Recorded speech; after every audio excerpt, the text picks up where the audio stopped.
Right, baby.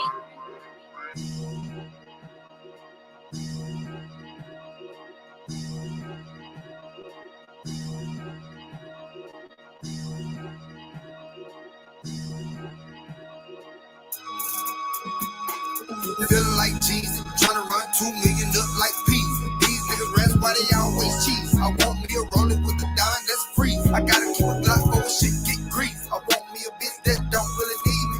INDEPENDNT. That's what the bitch gotta be. Put on a stroll, gotta pay a finder's fee.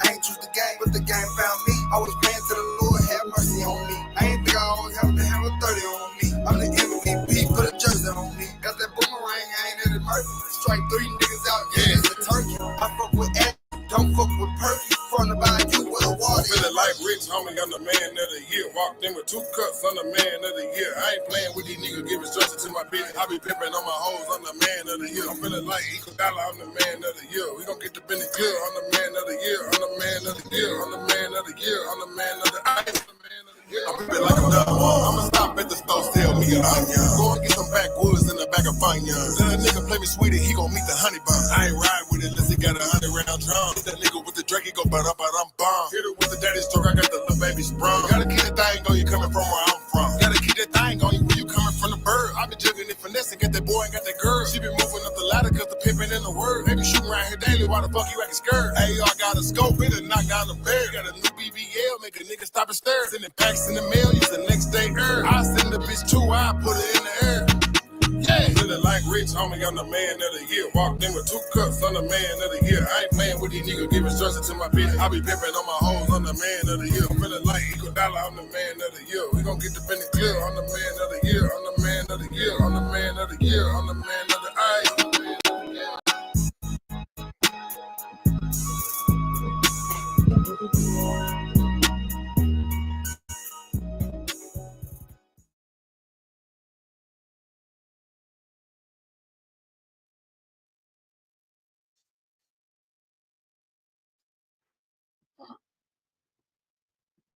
Yeah. Salute. Top of the night, man. What's going on for real? Man, we got some interesting topics tonight. And you got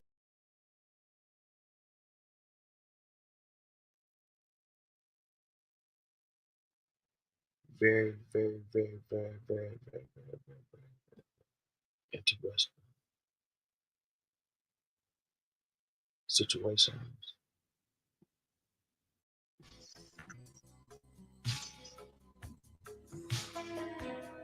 We got Lil Ronnie out of Texas, gunned down. Lil Ronnie out of Texas, gunned down.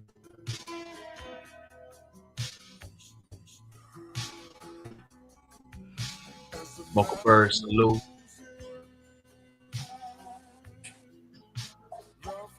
That boo, what it do, brother? Just Meats. Gotta make sure I subscribe to Just Meats. What's happening with it? Salute, brother. Happy New Year. Right back at you. Jake Swizzy. Salute, brother. Shout out to everybody coming in. Caramel. Salute. Shout out to the chat. We got several topics tonight. We got Lil Ronnie gunned down. His daughter also executed in a car wash hit. Y'all hit that like button, subscribe. Salute to everybody tuning in, everybody watching.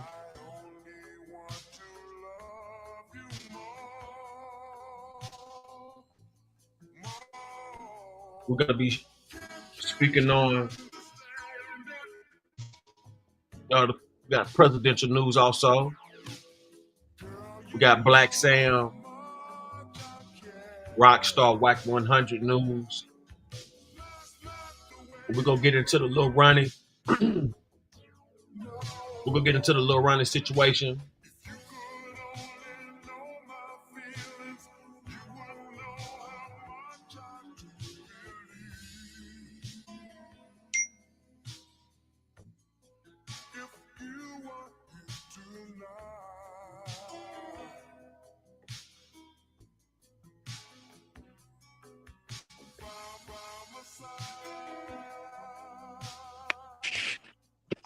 C-Mac.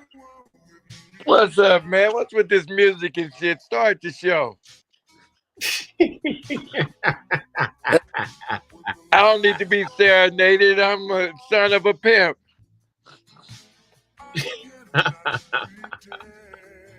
Yeah. Hey, you know Dwayne Wiggins is sick, right?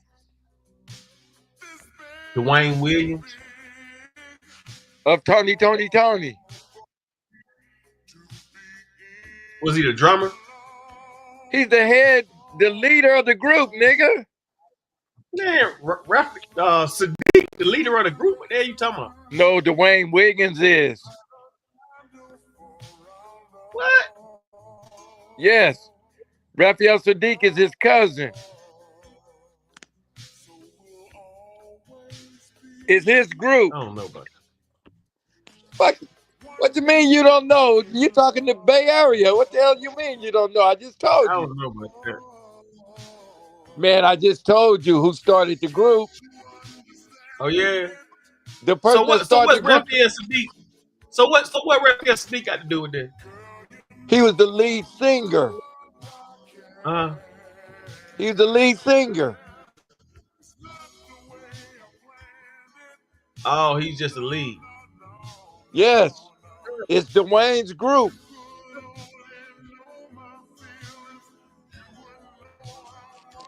It has been for over 55 years.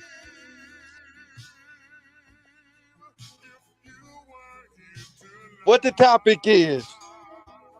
Right now we're gonna get into I'm a star. We're gonna get into Lil Ronnie. We're gonna get into Lil Ronnie. Who is Lil Ronnie? Be careful now. Be careful. Be careful. Be careful. Him and his daughter was gunned down. Where did it happen at? I'm about to get to it. Let's go to Fox 4, Dallas, Fort Worth. Car wash murder rapper G Money, Lil Ronnie, and 5-year-old daughter killed in targeted attack. What? A day after a shooting left a North Texas father. Oh yeah, it's real. We're gonna analyze it and everything. We're gonna get down What's to the his name? His name Lil Ronnie. G Lil Ronnie. Mm-hmm. When did this happen? I think yesterday morning, something like that. They didn't mean to do that. They just came in on that side. They ain't see her in there. They didn't mean to do that. Lil Ronnie. I seen the video. They came in on that side. They looked like they was like 13, 14 the way they got down. They like some young niggas getting down. They was getting put on.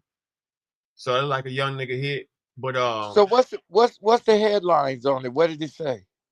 I'm about to get to it. I'm about to give you the dope. Hold on 1 second. I'm gonna give you the dope. His name was G Lil Ronnie. Yeah, salute to everybody coming in. Shout out to everybody coming in. We're gonna be talking about Lil Ronnie for the next hour or two.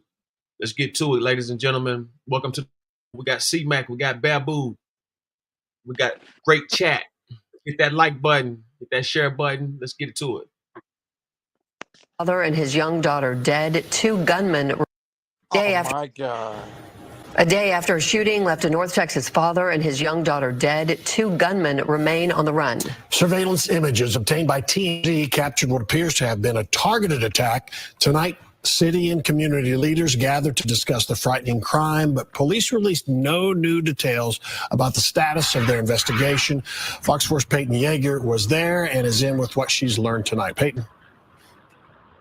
Hi, Steve and Heather. Yeah, Forest Hill police initially told us they would hold a press conference this afternoon, and then they ultimately postponed that press conference to tomorrow. The chief of police there tells me he's working alongside the Texas Rangers in this case, and they need at least 1 more day until they speak publicly. Say what now?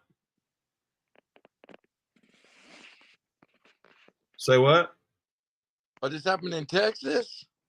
Yeah. You got to watch the video. Okay, that's what I'm on the show for. All right. Let's get to it. I might like leave, button. Come back. Car wash murder. What? Okay, I'm going to leave for a second. I'll be back. All right. All right. Meanwhile, we know police are looking for 2 suspects in this case. Was in Texas? Tuesday, tokens offering condolences sat outside Slappy's car wash off Forest Hill Drive. A Fort Worth police officer guarded the property, which is still temporarily shut down. It's where Monday, 5-year-old Armani Sibley and her father, 30-year-old Ronnie Sibley, were murdered in broad daylight by 2 gunmen, according to police. Still images obtained by TMZ show Ronnie Sibley, a North Texas rapper also known as Lil Ronnie, running across the parking lot of the car wash and 2 men chasing him while opening fire. If you zoom in on the left side of the screen, 2 men are seen, each holding a firearm. Police are still searching for the pair of suspects who took off in a white Kia. The little girl was killed while in the maroon Challenger. Sky 4 video shows the amount of shell casings surrounding Sibley's vehicle. If you were aware that a takedown was going to take place prior to it happening, you are not only part of the problem, but you are the problem.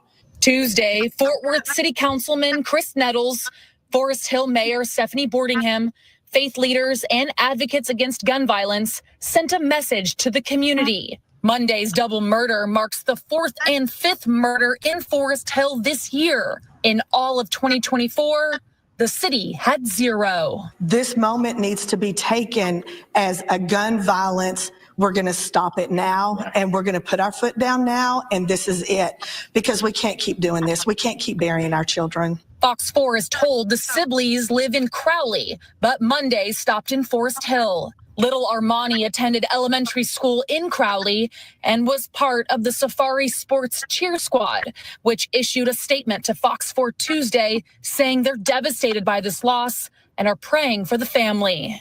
Family spokesperson Bishop Rodney McIntosh says the young girl was just dropped off to her father at the car wash minutes before the gunfire. The mother wants everyone to know that she is heartbroken and she is grieving. And on behalf of a mother, I would ask that they would do the right thing and that they would come forward.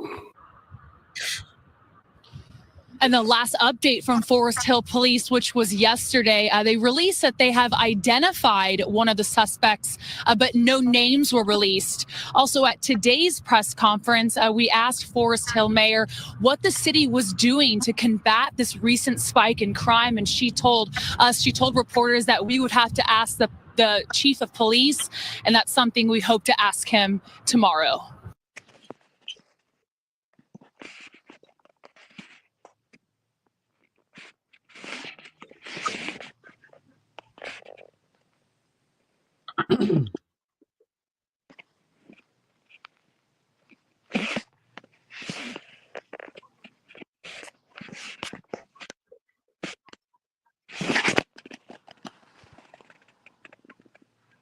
All right, now we got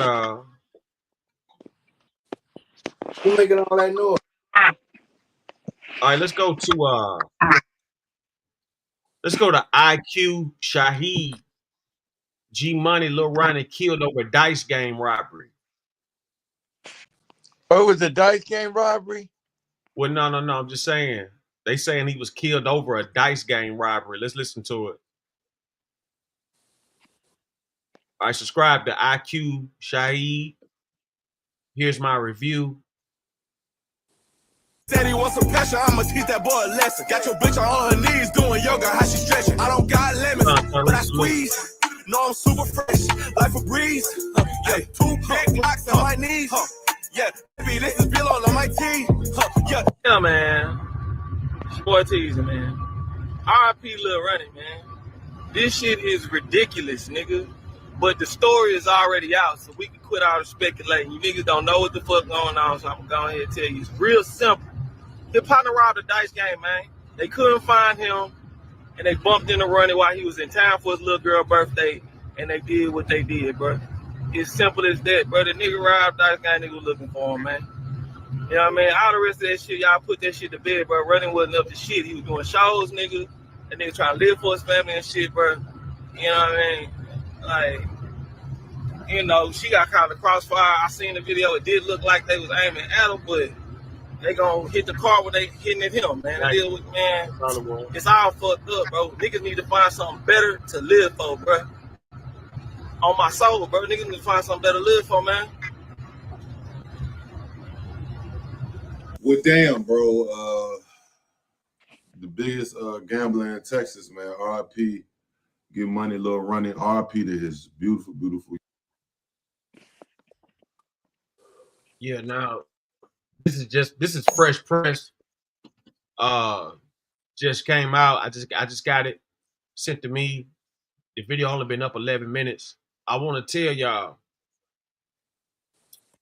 when I looked at the video, I'm gonna show the video and everything. We're gonna see what happened, all different angles. And I saw the video. They wasn't trying to kill his daughter, and then they just came in on that particular side and sprayed that car up. Don't matter. They saw her, homie. Nah, she was only 5 years old. She could have easily been ducked low in the seat or whatever. It wasn't nothing like that. They sprayed the car. They came in on the side of the car she was on. He was on the other. He was on the driver's side. She on the passenger side. So you got tinted windows. You in a SRT, Hellcat, Challenger, whatever, Charger, whatever. You in one of them type of cars or whatever the case may be, and they came in on the passenger side and sprayed it up. They didn't. They came in around the corner. All they did was see him cleaning out the car. So as he's cleaning out the car and they spray it up, I guess he see him hit her, he see them shoot her, and then he runs off, and that's when they chase him. But we're gonna listen to this IQ Shaheed channel and see what he drops down. With young, innocent, man, daughter, bro. This whole situation is fucked. But you heard right there from an actual Fort Worth resident, Fort Worth, you know what I mean, native.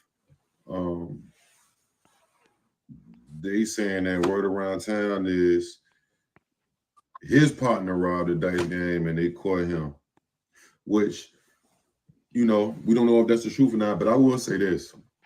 That shit happen all the time. Not like, it doesn't have to be a nigga robbing a dice game. It could be somebody doing some shit and they catch somebody else that was with him, you know what I mean? Or somebody else that's close to him. Specifically, when somebody's with them when something's going on, they for sure gonna try to catch you. The fucked up part is just the daughter, man. Like, it's the overall situation, but that is just uncalled for, bro. On accident or not, man. I mean, them niggas fucked up. If that's the truth, them niggas fucked up.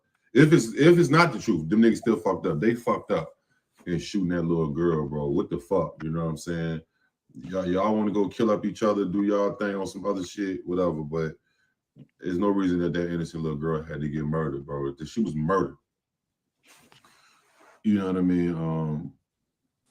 Then I seen another comment on a post. Somebody reposted that post. That post was actually from someone named Teezy Hussein. You can go follow them on Instagram if you want to go verify. Yeah, I mean, but somebody said no.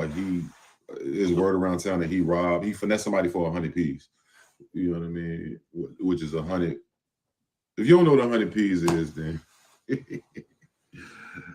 I ain't gotta say it, but if you don't know what 100 P's is, then you on the wrong damn video. But yeah, so either or is all bad. You know what I mean? If you go tap in, I went through the comments on the original person's post. And he sound like he know what the fuck is going on. It's all alleged, it's all word around town talk, you know what I mean? But that's not nothing far-fetched. Somebody could have said something, Ronnie came up there and killed 3 people. And if a nigga always said this, if somebody want to lie and put extras on it, they could just make up so much shit and add so much shit to it. But that sounds like that's an everyday ghetto story. Like, nigga go do something to somebody else and they catch the nigga that was with him, or they catch one of his homies. You know what I'm saying? I mean, it's a sad thing, but, you know, this is the hood, bro. This is the streets. This is the way this shit the fuck go. RIP Lil Money. I mean, excuse me. RP get money, Lil Ronnie. And RP his daughter, bro. We gotta stop this bullshit, bro. We gotta stop this shit, man. Y'all let me know what you're thinking. Like, I'm kind of what's going on. Dude. Hey, make sure you subscribe to my other channels pinned in the description for exclusive content and send me all reactions to the Discord that's pinned in the comments. Gang.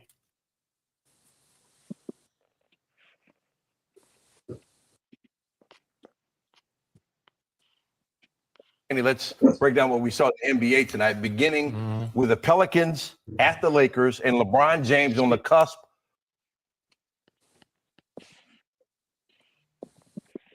Said he wants some pressure, I'ma teach that boy a lesson. Got your bitch on her knees doing yoga, how she stretching. I don't got lemons, but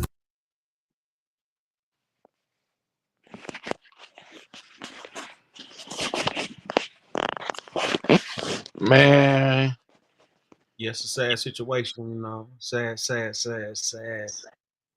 story. We're gonna go into the video.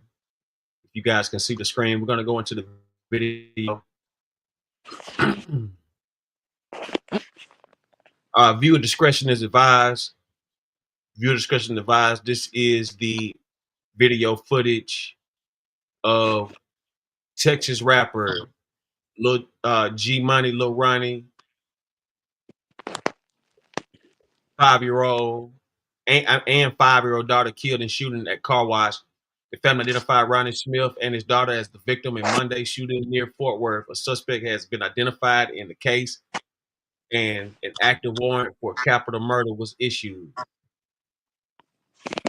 Like I said, from what I saw, these were kids. I think they probably was like 13 to 16, you know, something like that. That's just from what I saw. Now I might be wrong or whatever, but they look like kids. You know what I'm saying? Putting in work. Let's take a look at the video. If you look to the left, as you can see, one running, two running. They spraying the car up, and instead of him steady going straight, he tries to come back. I guess he thought they left. I don't know. But if you look up top where the car's leaving, and I'm gonna tell you something also. Anybody who knows something about anything about Texas and what's been going on with these rappers getting killed, it's always a black Camaro somewhere in the picture. I'm serious. I done seen multiple videos of where this black Camaro is like out of there. But if you look up to the left, up to the right where you see that blue building, Lil Ronnie laying down, they gunning them down right there. He gets up. One stays, lay on him. Lil Ronnie get up, then he fall. But I want you to pay attention. The shooters came in on the left. They didn't know who was in the car. Clearly. I guess Lil Ronnie thought they left. DMW shots, salute, brother. I guess Lil Ronnie, G Money, Lil Ronnie, I guess he thought they left, but they didn't. So he tried to come back. You know, when you in a situation like that, man, he should have tried to hop in the car or something and told them people to drive off. Like,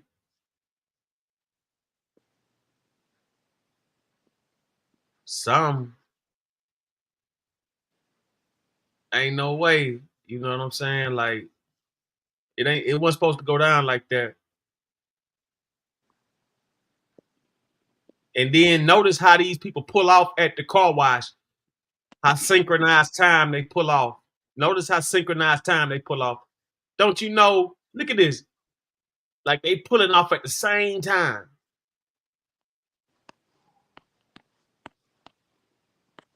They pulling off at the same time. Kiwi Hot Topic. Notice that. Now he's running. He's trying to get him off the kid. He's getting him off the kid. Do he have the pink suit on? Yeah, he the one you seen running across the screen. With the pink on. That's a red. I think they bloods or something like that. That's a red. Yeah, that's a red jumpsuit.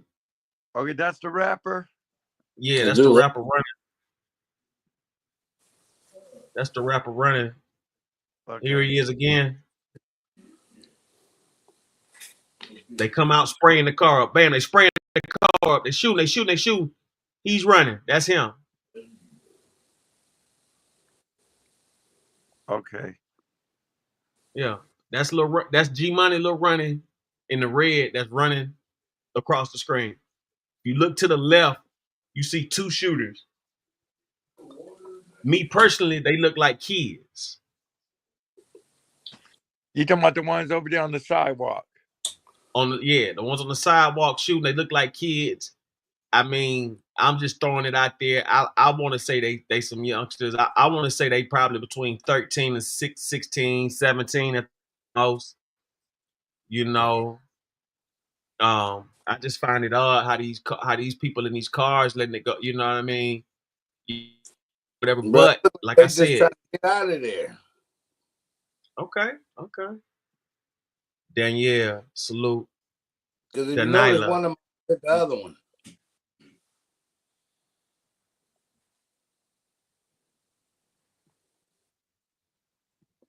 If you notice what? A what now?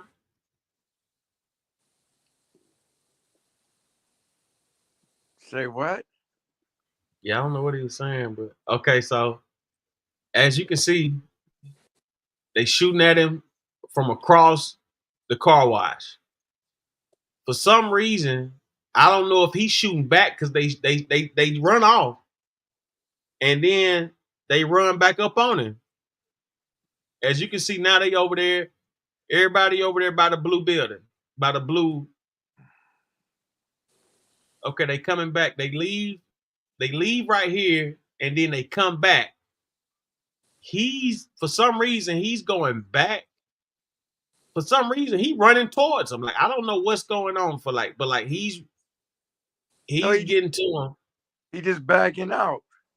No, no, man. Look. It starts on the left side of the screen. I see that. Okay, where the arrow is. They start shooting. He's up there vacuuming his car. Okay? He's vacuuming his car. Okay? They start shooting. They spray the car up and shoot the car where the daughter is. He runs. He runs. Now, instead of him running straight, he runs back into him. They double back to where he is.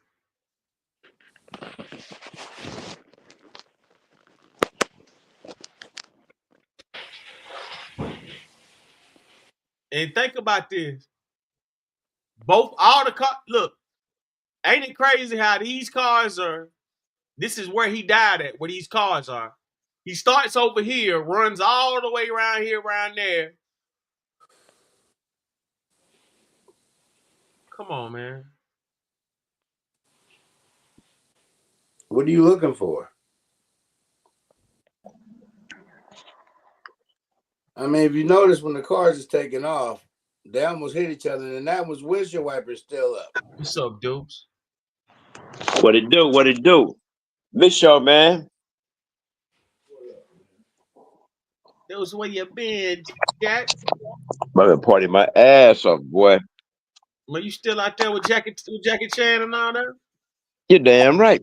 You're damn skippy. Okay. Yeah. Eating good. Need some high quality people. Man, I'm gonna come back, man. I got a lot to tell you what I learned out here. What up, player, handball player? What it do, just me? shit. I passed I heard a ghost the other day. Thought about you. What? Oh yeah. You know the animals over here act different, but I saw you was live. I just pulled up, man. I'm gonna just listen in. What y'all got on topic? Yeah, right now we talking about G Money, Lil Ronnie getting gunned down. Dude from Houston. Dallas, yeah. Mm-hmm. They got to check themselves. See, a child got killed on this one. It was it was pretty cowardly. Yeah, they did a GoFundMe. They said they got like 32,000. I think she wanted 45,000. They got 32,000 or something like that. Yeah, but that's not cool. They need to cut that out. Have some standards because in LA, man, someone's with their mama or something, man. They didn't just wild out like that. No. They didn't know it was a child in there. They didn't. It wasn't like it wasn't nothing they tried to do per se. They came out spraying on that side of the car, so it wasn't. They didn't know. Listen, me personally, I personally feel like he shouldn't have had his daughter with him. Period. At that car wash, knowing he got smoked. The fact that I feel like the fact that he put his daughter in that situation is crazy in itself. Yeah. How you If know you he know had you smoke, got, though? if you know you what? They said his boy did it, not him. No, it's rap beef and shit. Man, they say this dude. They say he be paying for murders and everything. It's rap beef. It's a rap beef, man. According to the video that you showed earlier, the dude who said it was his boy, that his boy robbed a crap game and they saw him and took advantage of it. Yeah, that was the video you played. Right, correct. But the 50s. Okay, go ahead. But also before that video came out, it's other videos of rap beef. Like, they telling him not to go. They saying you can't go back to that car wash. Oh, well. He knew better. He knew better. Yeah, he knew better. He put his daughter in danger doing that bullshit, trying to prove that he can go to a motherfucking car wash. Well, yeah, that wasn't smart. You got that's not the video you showed. I know. I got you. I show another. If you got a house, why you at the car wash? That part too. Can y'all hear me? Uh-huh. Y'all can? Ronnie, you can hear me? Yes. Yeah. That nigga try to talk on my dead mama. You can't go to that car, boy. Yeah, you can't go to that.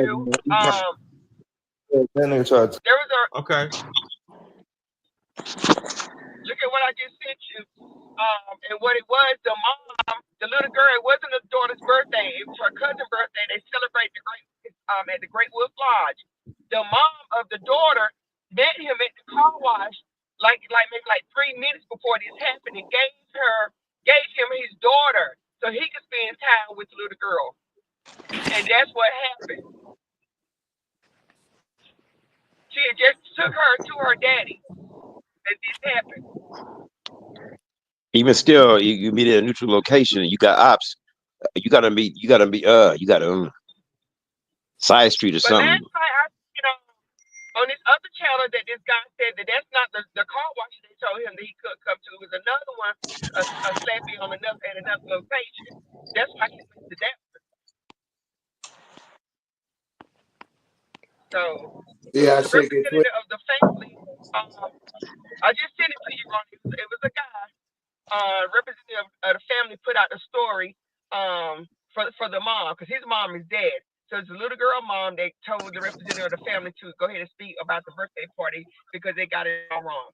And it's not that little girl's birthday. It's her cousin. And they met him over there in the area to give him his daughter. So I just sent it to you, Ronnie. Salute, man.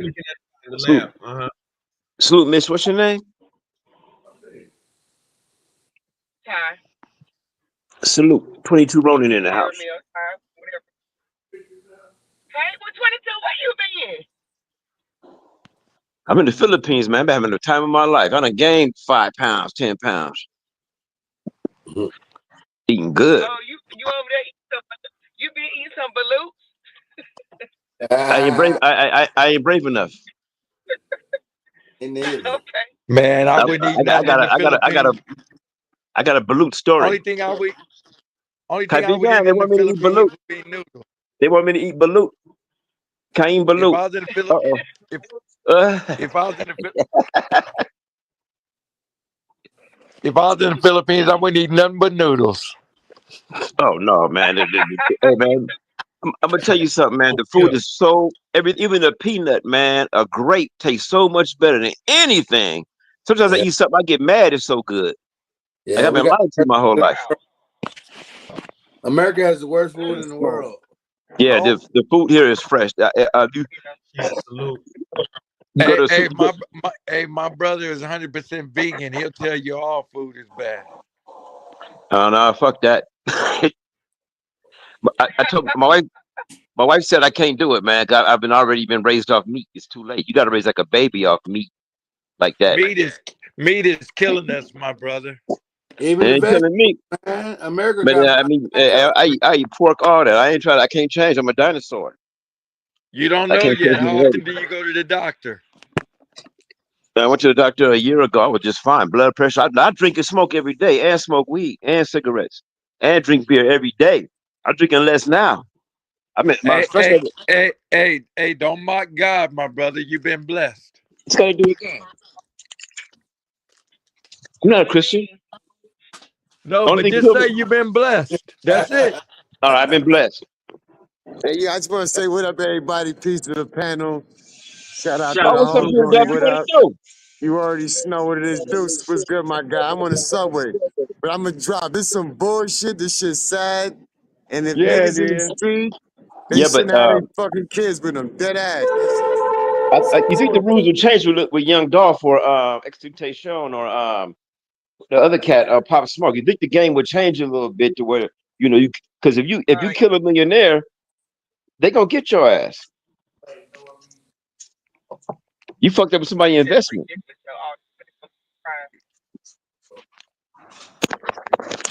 Who killed Biggie? I'm gonna tell you, that's a wild cowboy, man. I think I got my whole stomach turned upside down. Jewish mob killed Pop too. Straight up Illuminati. They finished the record. They finished the record deal contracts, and they're gonna start their own thing and make peace on the street and get back together. Man, I'm gonna just tell you like this: brothers need to come together in general. This is all bullshit. Every race should stick together except for ours, and that's some stupid shit. I wonder how we got. Sound like we need another million march.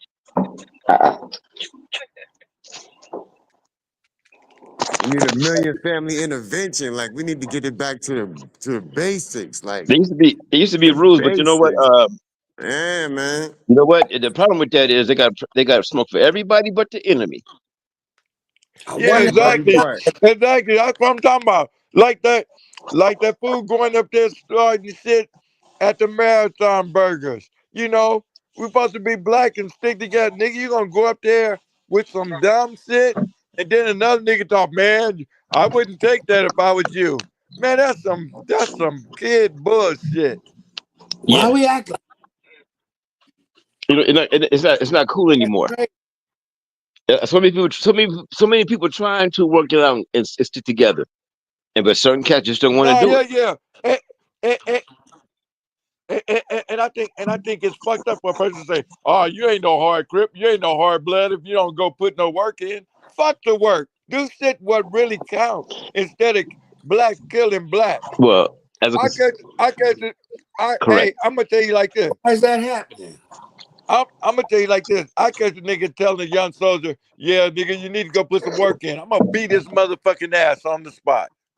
This hustle said, he said, man, he said they'll go do a drive-by and they'll pass all kind of regular ass people and white people and shit like that to find a nigga that fit the description of the nigga they want to kill. But why? Because he look like he in the game. Man, You look these like an young adult. motherfuckers, they better be glad I'm not president, but then it'll be one strike life. Yeah, yeah, because Neely Fuller, man, y'all know who he is, man. He describes self-hate, how subliminally you are trained to hate each Hate. other. No, He that's broke it down. bullshit. We ain't trained to hate each other. Yes, we No, are. wait a minute. I'm black. That's bullshit. We ain't trained to help Where you hate. think I'm from? Where you think I'm from? England? I'm black No, but too. I'm just saying. No, hear me out. We ain't we ain't trying to help hate each other, I'm not. especially when we have loving parents. That's bullshit. Okay, it's not an argument, but I like to have a debate on what Neely Fuller said. He was saying that you're subliminally taught to hate each other. After the civil rights movement. Let me tell you something. No, let me tell you something. It ain't taught to hate each other. What was fucked up was the white man dropped off the motherfucking drugs in our neighborhoods and we fucked up everybody. That's what happened. Okay. But we have done okay. if we loved each other. Oh, hey man, can I ask you a question? I'm Can I ask you a listening. question? Oh, okay. After the civil rights movement, they killed all the civil rights Black Panther leaders. Bobby Seale, who embarrassed the United States in defeating children. Say it loud. I'm black and I'm proud. I'm black and I'm proud. But so after that's a cold story, ain't it? Afro. Wait a minute. Black love. What happened? What happened? Okay. After the Black Panther movement, after they killed all the Black Panther leaders, I mean, we targeted them and killed them, right? Yeah. Gangs came out. Yeah. How come they targeted and killed the gang leaders? How come they didn't what? Target and kill the leaders of major gangs. Think about that. How come they didn't do that? Because it's allowed. They allowed them to do that. Matter of fact, they bought them guns. We ain't Okay, got to let do me that. tell you something. Okay, let me tell you something. Yes, it was. Yes, it was genocide. When I was a little boy in the projects, motherfucking trains came by and had military weapons on them, and they would leave the trains in the middle of the fucking projects all night.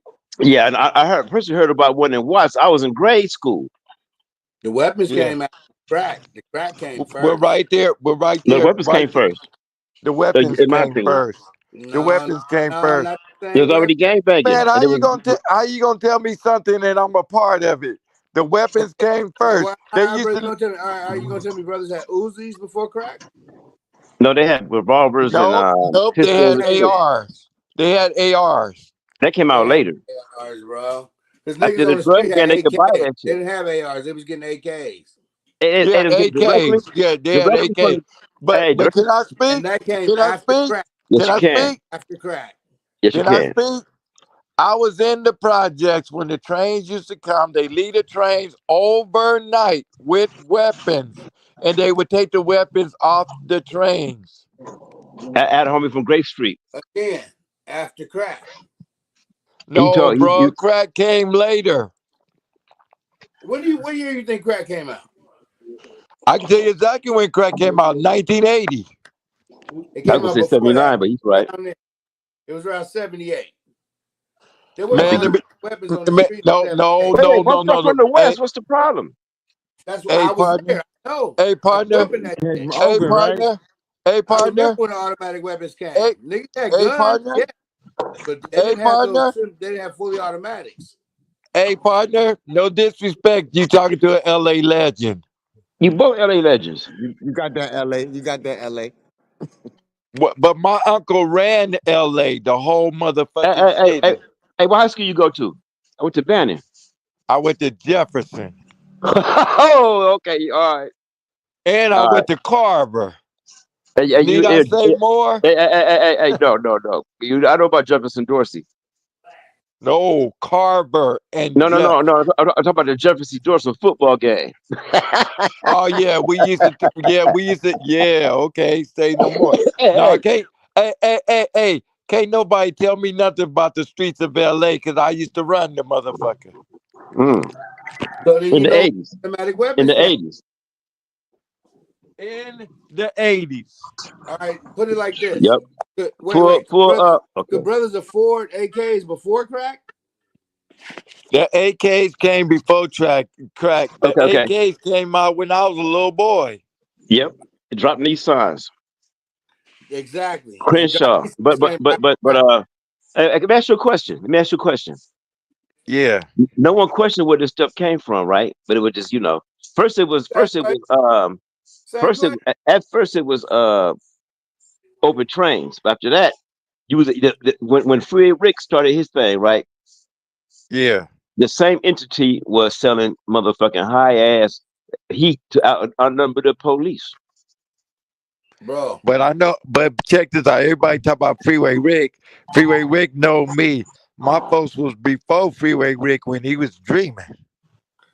I used to hang out with Rick. But you didn't have the CIA connect. And I'm telling you, they roll up on the street in a Ford Taurus, pop the trunk, and it was full of Glocks. He was selling for $200 a piece. Yep. One white dude by himself. But the trains was before those Fords. Yep. That was 78, 79, 80, 81, 82. Yeah, I was a niggas junior high. niggas got all kind of shit in LA. Niggas got rocket launchers. I heard a story where Eazy-E had a rocket launcher. Hey, what year did the Batarang come out?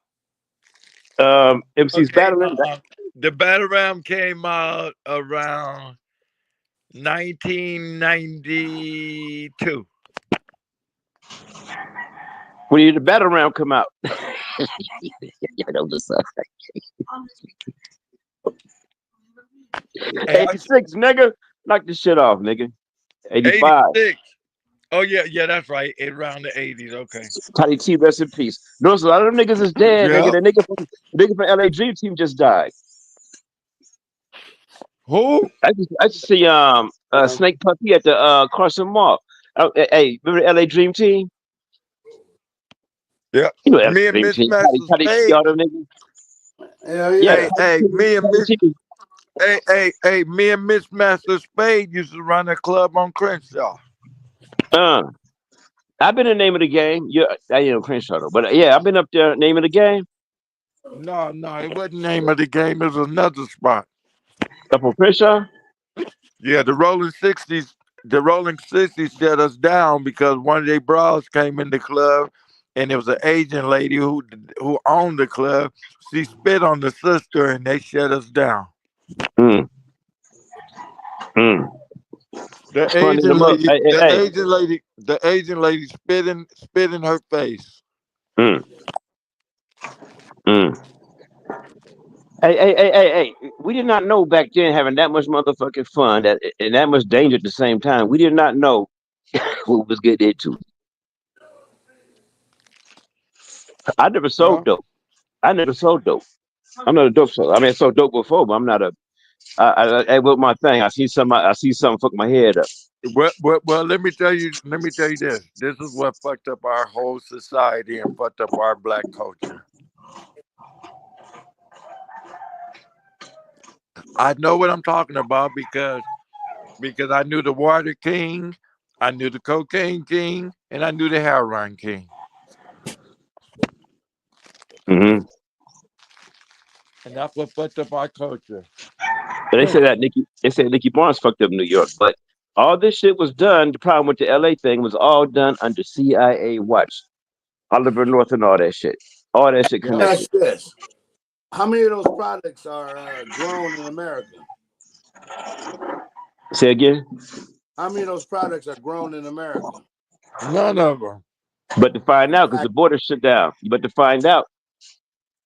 No, he said, like you said, none of them. We didn't bring them into our neighborhood. Somebody else did. No, the CIA brokered that shit, and then niggas just hooked up. But who told the CIA to do it?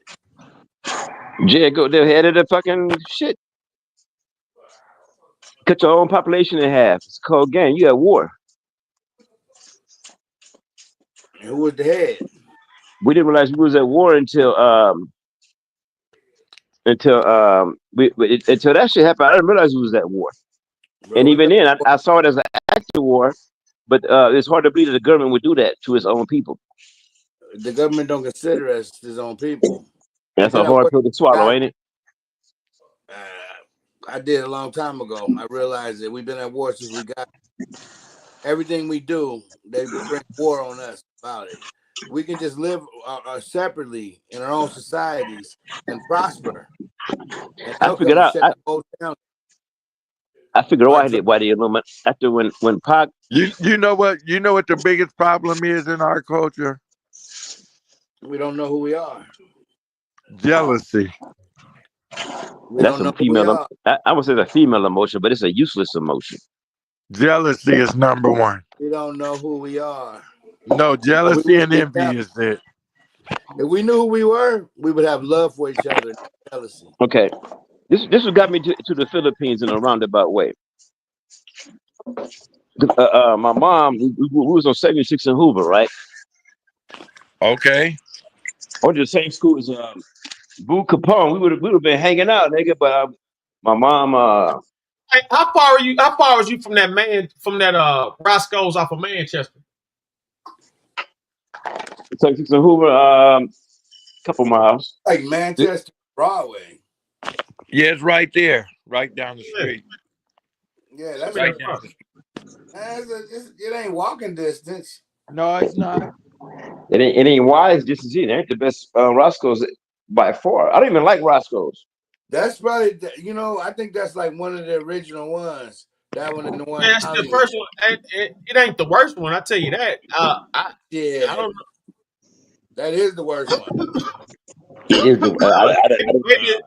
Hey, listen. On everything, that dude was set up. Every time I've been to that Roscoe's, I was with family.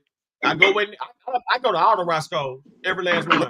Name me a Roscoe's worse that than that particular one right there, though. It's gated up. You can't be no more secure. Like I said, that dude was set up. It's a difference. That Roscoe is gated. Like, that's the most protected place I ever seen for as a restaurant. They got one like in Burbank or something. I think Burbank or Glendale, they got one. It's in and that was fucked up, but that dude was set up by some haters. Huh? Yeah, it's a plaza. It's just in the strip mall. It ain't gated. It is gated. I'm not doing that. I'm not doing all that from chicken stick to your ribs. They got a church's chicken up the street, man. Better than that shit. Get the fuck out of here. Hey, my auntie shitting on Roscoe. Roscoe's not that good at chicken. It's just an icon. I lived on Manchester. They want to go by there. They're not that good. It used to be. When the prices, they used to have low prices and they give you big portions, Roscoe's was the shit. Yeah. When it got real popular, they changed the recipe or something. I don't know. Hey, Golden Burger's trash except for the crust. The chicken was trash. Jim Dandy's still the same. Oh yeah, Jim Dandy. Hey, that Pioneer, man. They're gone, bro. There ain't nothing left. It'll stick to your ribs. It was 7 It's gone. When they went up on what is that? On Figueroa, like Figueroa, Manchester, is it? What is it? Nah, that's Louisiana. Okay, it was a Pioneer for a minute before Corona. Hey, y'all don't remember Jim Danny's, do you? Oh yeah. You know the first Pollo Loco was in Carson. By Manchester and St. Andrews. We used to go to Pollo Loco back in the 80s. That changed too. Remember how they used to be back in the day? Pollo Loco used to be fire.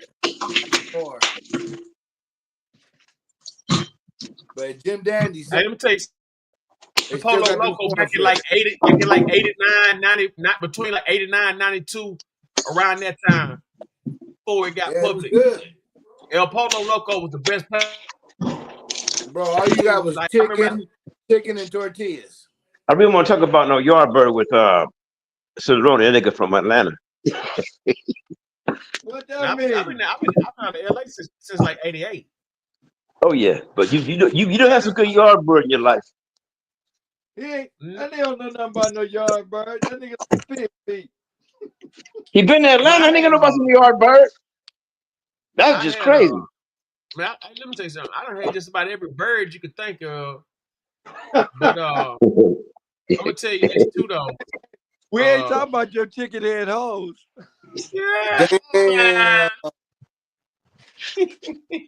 Talk about y'all for a couple hours with you niggas. Hey, that was last year. Hey, but check this out though, right? I had this.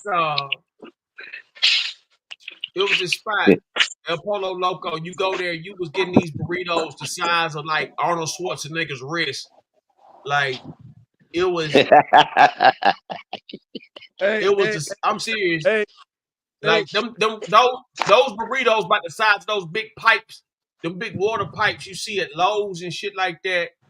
Like they were huge. And I went back and told everybody. When I got back in Georgia, I told everybody about it. They didn't see it till like 25 years later. Man, Big Macs, Whoppers, all that shit was big. Any of y'all ever been to Okie Dog? You ever been to Okie Dog? Oh yeah. Hey, fuck Arnold Schwarzenegger. He was jealous of Tookie Williams. You gonna tell him that to his face? I think. I bet I will. I think Tookie should have been kept alive. But it's more beneficial to white supremacy to leave him dead because he can't talk about what really happened while he was alive. They're not assassinating gang leaders like they was. No, Arnold Schwarzenegger was holding a grudge because Tookie outlifted him in the fucking gym. That's true. I did hear. Hey, C-Mac. No one I'm telling you the truth. Any legend you name was related to me. How about that? Hey, he outlifted Mr.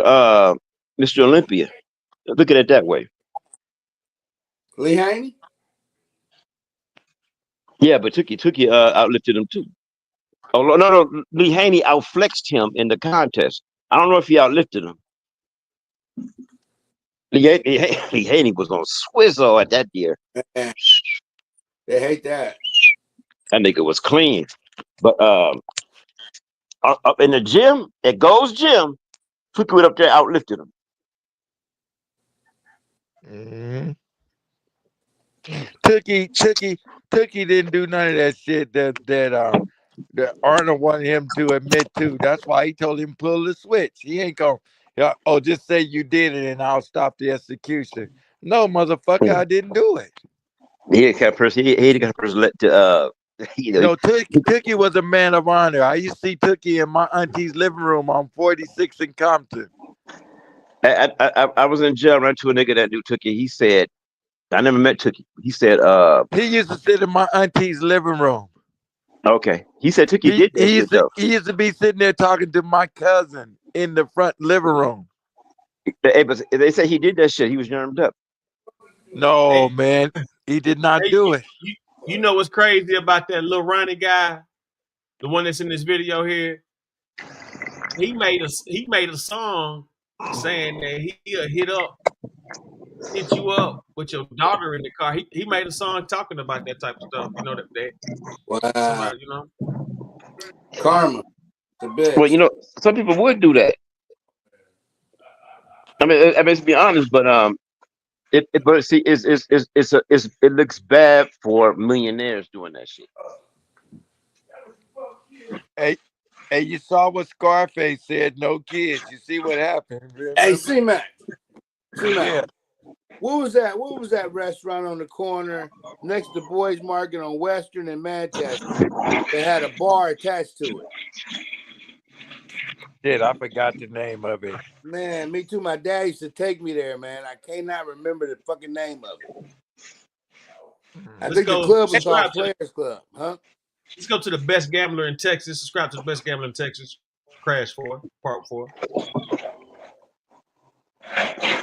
Not here.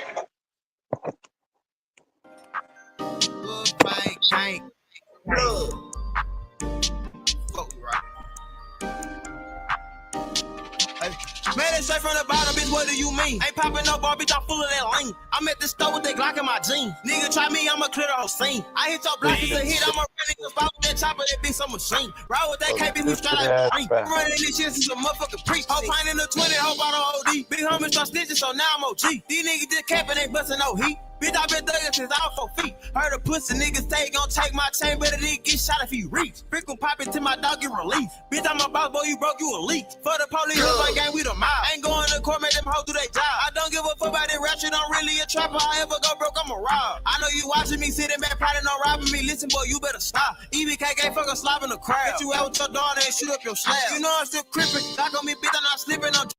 Oh, he's a crip. I heard that, man. He I'm gonna bring it back. He getting down. I'm gonna bring it back. I don't give a fuck about that rap shit, I'm really a trapper. I ever go broke, I'm a rob. I know you watching me, sitting back, plotting on robbing me. Listen, boy, you better stop. EBK can't fuck a slob in the crowd. Get you out with your daughter and shoot up your slab. You know I'm still crippin'. Glock on me, bitch, I'm not slipping, I'm dripping, little bitch, I don't dab. Draco bullets hit his face like a jab. Knife on the chopper, too close, you get stabbed. Boy, you a joke, you get smoked, nigga. Laugh. Fuck nigga play, we gon' cut him in half. VVS diamond water like a motherfucking raft. Also hard #1 in the trap. Been running to the money, hurting my calf. Dirty on me like I ain't took a bath. Ain't stressing no bitch, I'm in love with the Been back in the work and investing in glass. Fuck the rapping, boy, these niggas be capping. We catch them in traffic, I swear we gon' crash. Hit a nigga in the shit through the glass. They clip on that bitch look like Nicks on giraffe. These niggas act like they be with it, I really get sick of these niggas. I keep a stick, I get the whipping these niggas. I hit a lick and get a brick just to flip it and shit on a nigga. These niggas be faking and hating, they love having conversation with bitches on pillows. Fuck on that hoe, then I quit her. He cuffing the lover and that probably the reason he bitter. Sometimes I feel like I really be losing my focus a little. I had to get back on my dribble. I had to get back, rolling and rolling like I'm on a jigger. Don't run up on me, cause we want that smell like a swish. Chopper, poppy, crappie right out the pitch. Catch him slipping while he chilling with strippers. Leave him limping like he full of that liquor. Right.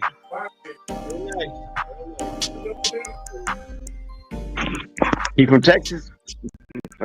Yeah. Oh, shit. They'll learn. But hey, it happens all over the place. You know what I'm saying? It's gonna happen again. But the reason this one hit so many people so hard that maybe there should be a change. There's some rules to this shit. Ain't no Because change. the shit they do is not anarchy.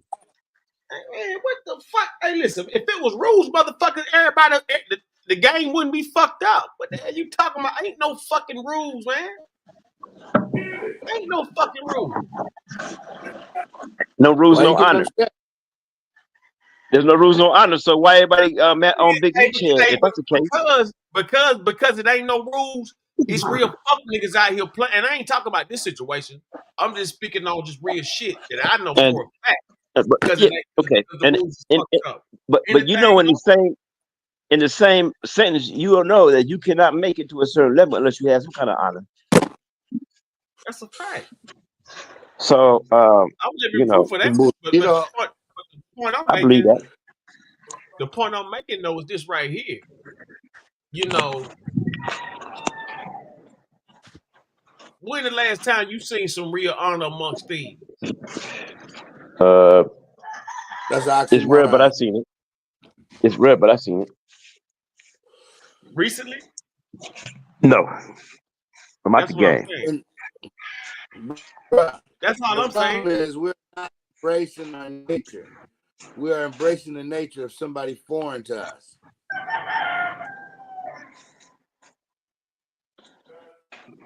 But we don't know who we are.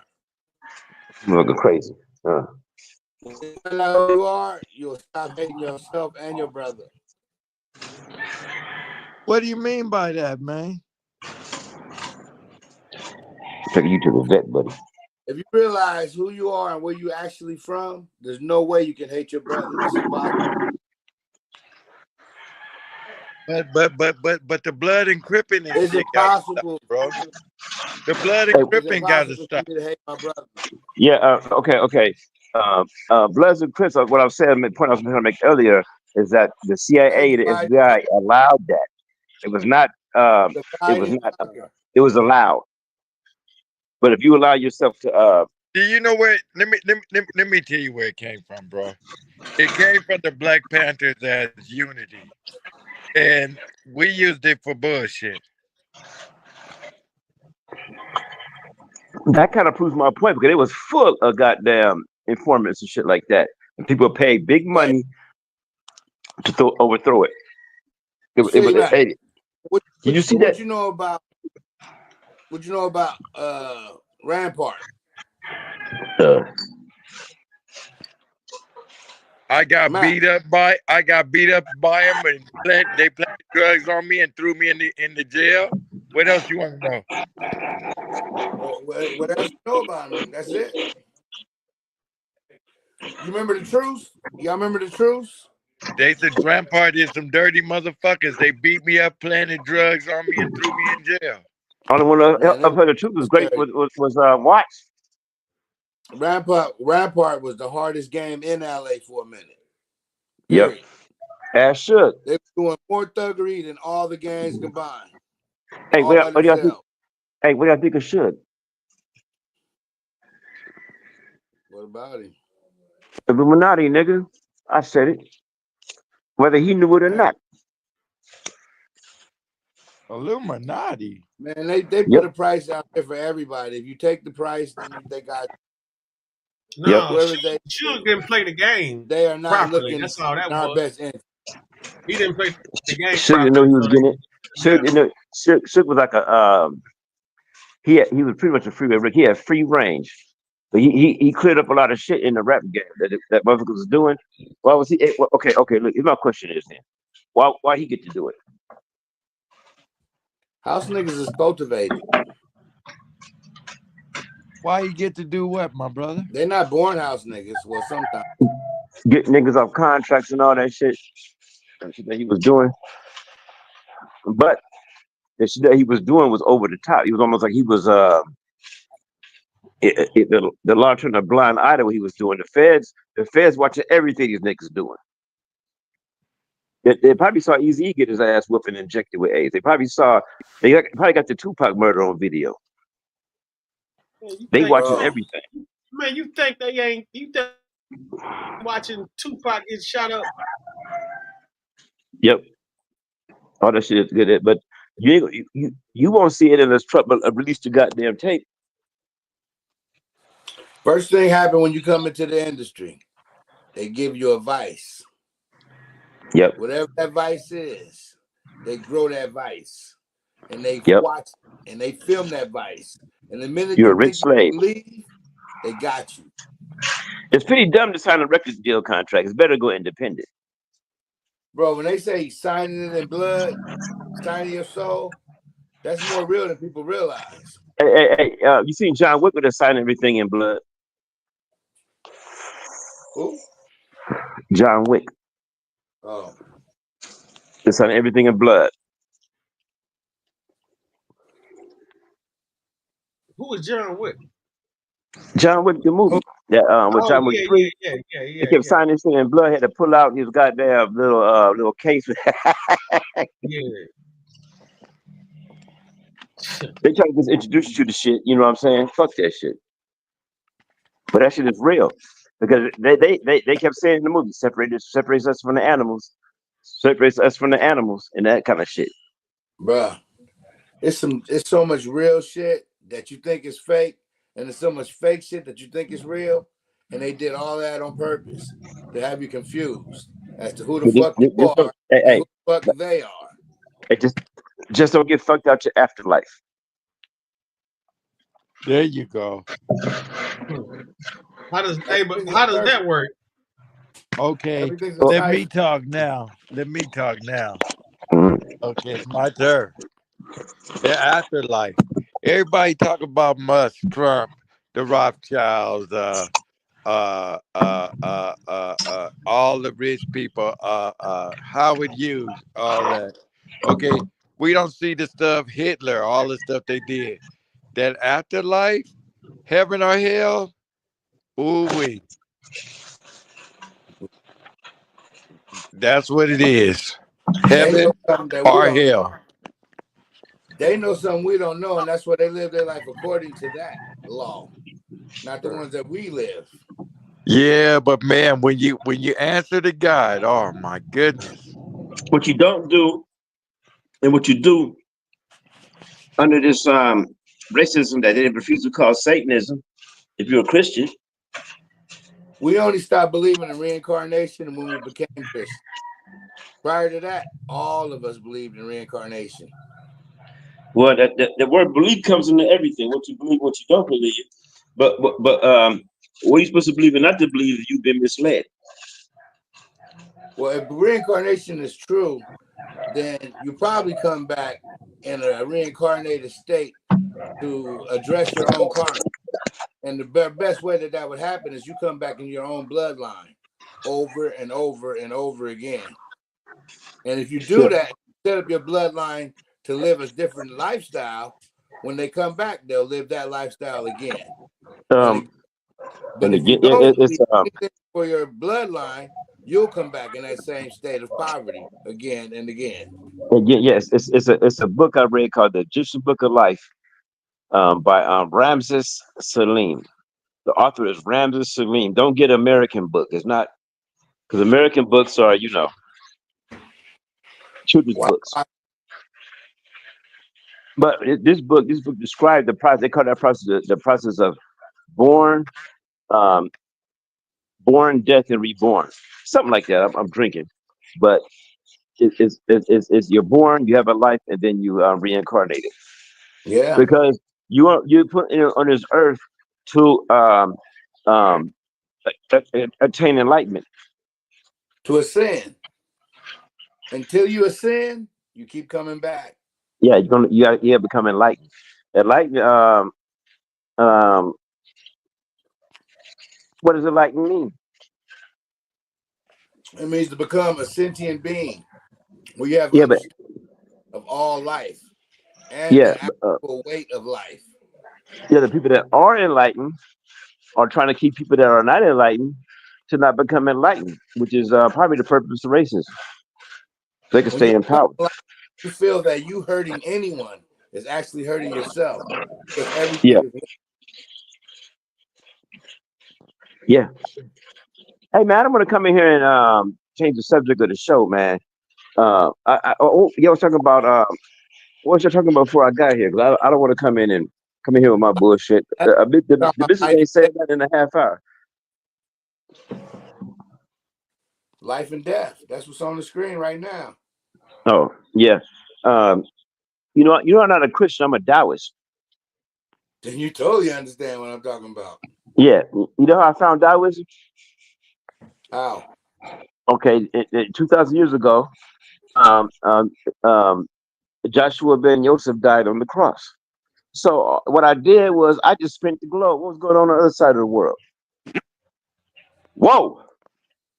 They already got a established civilization. I already know what the fuck they're doing. They didn't survive any invaders and all kind of shit that happened. Whoa! Yeah, I studied a little thin. Yeah, we shouldn't be where we at in time as a whole. But they built a wall, so that colonization didn't happen to them and set them back. And they had their own land. And they had a wall that blocked the invaders. For so many years, man, I thought that Buddha had a helmet on his head until I realized those fucking naps. Yeah, but naps. Oh my God, Buddha black as fuck. Out here in the Philippines, they have what they call the Itas. ITAL, the Itas. I met some of them, man. You ever see a black dude, an Asian black dude with an afro on his head? Yeah. I met them personally here. I gave him a couple bucks. Them the originals. Yes, they teach that in history class. They're not racist. You have to respect their culture for you to respect them. Well, I mean, racism is a white construct. Racism is Satanism. And Christian church won't call it that outright. Racism is Satanism. It's the easiest trick of the devil. You don't look like me. I was thinking, how evil and wicked is it to actually hold somebody in bondage for no reason other than that person is a different skin color, and you hold them in bondage for years, and their children in bondage, and you pass their children on to your children. Like, it's the thing to do, and you cool with it. Like, how wicked is that? The whites did it, but also the Arabs did it. And think about how wicked they must have been on a sexual tip. to have them to do anything that they wanted whenever they wanted, and no accountability. That's another devil trick. They were so spoiled and high on themselves. They tricked themselves into thinking they was gods. They still kind of believe it. See how that works out for them. Whenever Karen interrupts your life for no reason other than she wants to interrupt your life, it's because she thinks she's superior to you. Well, I tell Karen, I'm a veteran, bitch. When a cop harasses you, it's because he thinks he's superior to you. I'm a veteran, bitch. They don't give a fuck if you're a veteran. You got black skin, they're gonna harass you. Yeah. Well, I already got I got some of my record behind that shit. They look my shit up. They leave it alone. Hey, my grandfather was a World War II vet. I wish you could ask him what he felt when he came back. Oh yeah, I know the betrayal. That's why I said, man, when I got my pension, man, I got the fuck out of here. My great uncle was a Tuskegee Airman. Really? Yeah. Hey, I met one of them at the LAX airport. I met one. What come out of jump school? Woodrow Crockett. I can't remember his name. We had a cold conversation about 10 minutes. We had a cold conversation. Cause he saw me in a beret. I ain't got no goddamn medals or nothing. I ain't got shit. He in a wheelchair and he got all kind of medals. So me and him, when he saw me, he was like, he's smiling at me and shit. So I came over to talk to him. We had a cold, like, little 10-minute conversation, man. But I was just goddamn I was like an E2. I got my little beret and shit. You know what I'm saying? Just finished jump school and shit. They got no crest on that motherfucker, man. We had a good conversation, man, about black soldiers. Yeah. Yeah. But he was so proud of me, man. Yo. All right, open the door.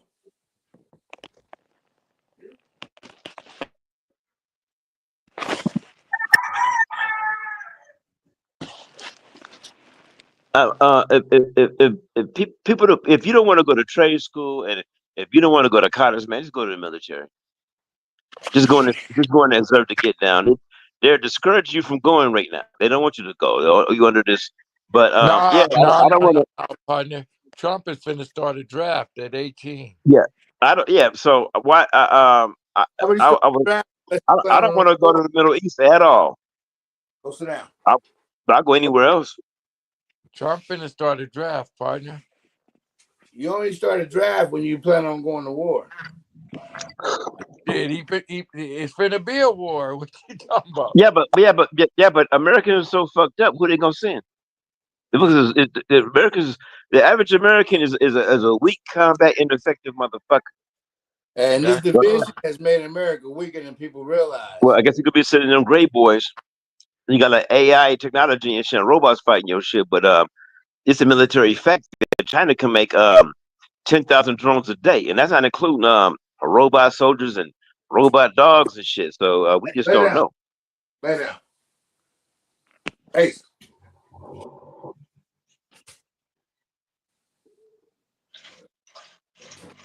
Lay down. But China prefers a trade war over a real war. Okay. Everybody does. Nobody really wants to lose life like that. But, how else is the industrial complex going to make their cheese? War is profitable to the winner. Yeah, but there's nothing in it for the American people. Because America been losing. There's nothing in going to war for American people. You're saying it for the Vietnam, so you gotta be able to sell the war, and niggas came in. They see through everything. They see through 9/11. They see through this NATO bullshit. They see through everything. It's hard to sell a war.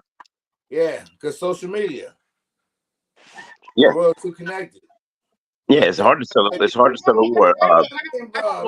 If you could sell, I remember maybe I remember probably about 13 years ago.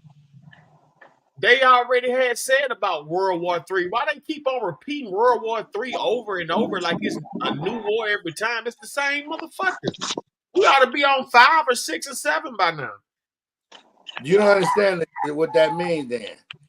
Because a war means everybody in the world is involved in the war. That's what they mean, world war. They said that That hasn't happened. That hasn't happened since World Yeah, I think What I'm society. saying. But the news said World War III has Hey, begun. get out of there. No, it Society, hasn't happened. society Only has reason that it advanced. hasn't happened is because of NATO. But now that NATO's about to be tore up because of your boy, it's gonna happen. Yeah, but that might be Europeans fighting each other, Oh no, it's gonna be the Axis. or it might be get your hands off Africa. And this time we're gonna be on the side of the Axis, not the Allies. This is crazy, man. I know. Because because it'd be World War III. It'd be World War III, and niggas going off to war, and niggas are still killing each other on the street.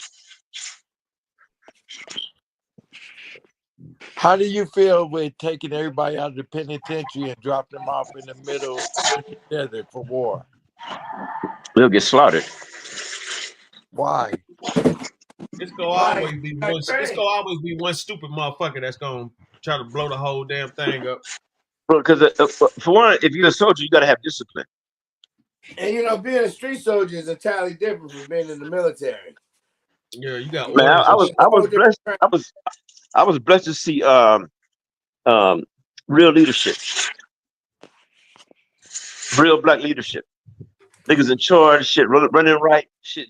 It was almost deceptive to see that shit. But I know how good it can be and how possible it is to see real black leadership. And niggas in charge because my battalion was all the upper brass was Vietnam vets. Man, don't you know that's why they desegregated the troops? Because when it was an all-black troop, we shine harder than the white troops. Yeah, there's We when I went liberated France. in my unit, they looked down upon because the same person you talking shit about is gonna be the same nigga that saved your life. Yeah, but it was with the black troops, like the Tuskegee Airmen. They outflew all the white troops. So they had to break that shit up. Like, oh no, you can't keep these niggas together. They outshine us, especially when they together as a group. That goes back way to to the Civil War. You know, Man, niggas can stick together real tough when the once situation. in World War II, bro, when we went into France and we liberated France, black troops. Oh bro, yeah, France loved us, but America hated that we did that. We outshine white troops. Yeah, but yeah, maybe they shouldn't. Oh my, hey man, I ain't gonna nothing. Yeah, the Tuskegee squadron never lost a bomber. They was Yep. losing bombers left and right, and put the Tuskegee on them, and they did not lose a bomber, bro. Again, outshine the shit out of them, just like we do in the Olympics. When you watch the Olympics now, it's all Africa. Every team is Africa. America's Africa, Jamaica's Africa, France is Africa, United States is Africa. It's all Africans running with different names on their back, but they are Africans. We shine like that.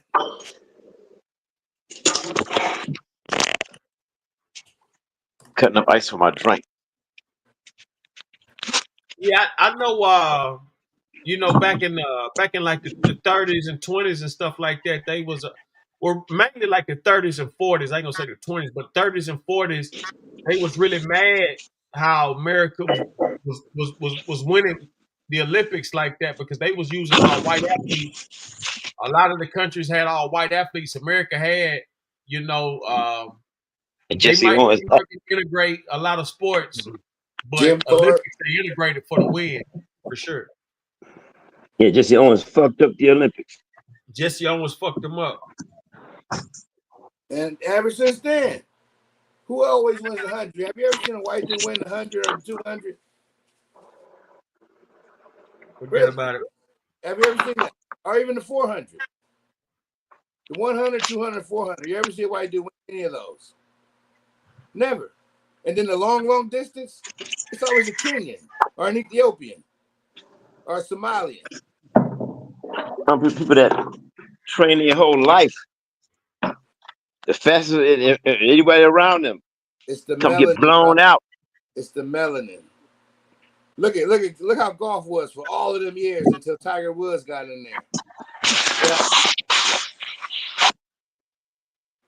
BJ Singh. Look at tennis. How long it was? All them years. Tennis. And then the Williams sisters got in there. What happened? Arthur Ashe. When Arthur Ashe got in there, they shut it down after Arthur Ashe. It was like, no more niggas. No more niggas. But then the Williams sisters came along and they're like, damn. We said no more niggas. Look what they do to us. Incredible record. Serena Williams. Football and basketball used to be all white. Imagine that. It was all white. Football and basketball. Dr. J came. But they just moved into the coach's position and the owner's box. They run, they can run. It's kind of like when you're on a plantation and you you're the master, and you got your overseer, and then you got your slaves in the field. Football's not that much different. You got the slaves in the field, you got the coach who's the overseer, and the owner, he's the master. They're just getting paid now. Well, I mean, but that's in it 9 to 5. Oh shit. Yeah, but the best man is not getting the job. Not really. But Trump is speaking on that though. He said they about to change that. They about to make it so it's not going to be about race or any of that bullshit. It's going to be about the best man who qualifies. I know that's what you heard. But what they actually said is, we're not getting no more niggas jobs. I'm not here to argue. No more niggas jobs. I'm not here to argue. That's what he said. I'm not arguing. It's an argument, but it's not an argument. But Muhammad Ali wanted to start a car company,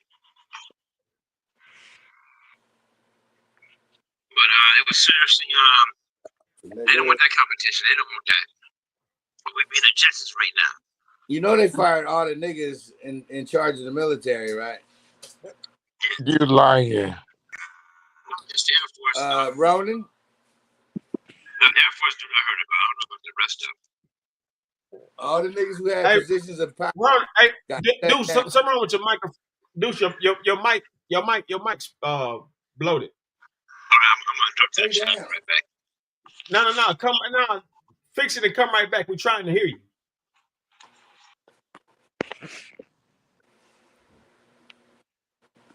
Hey, listen, they fired a lot of people. It wasn't just black folks and nothing like that, man. And women, and a lot of women too. Go lay down. Go lay down. Lay down. Lay your ass down. You going to obedience. You're gonna be acting right.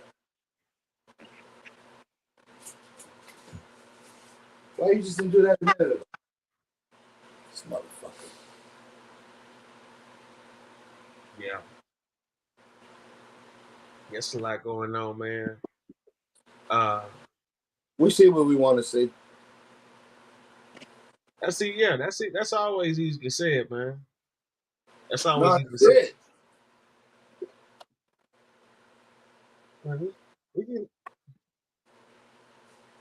There's the one thing I learned in Vipassana the first time I went was Vipassana teaches you to see things as they are and not what you want them to be. And then it changes your perspective on everything. Mm-hmm. What did you call it? Vipassana. Vipassana. Yeah. A 10-day silent meditation.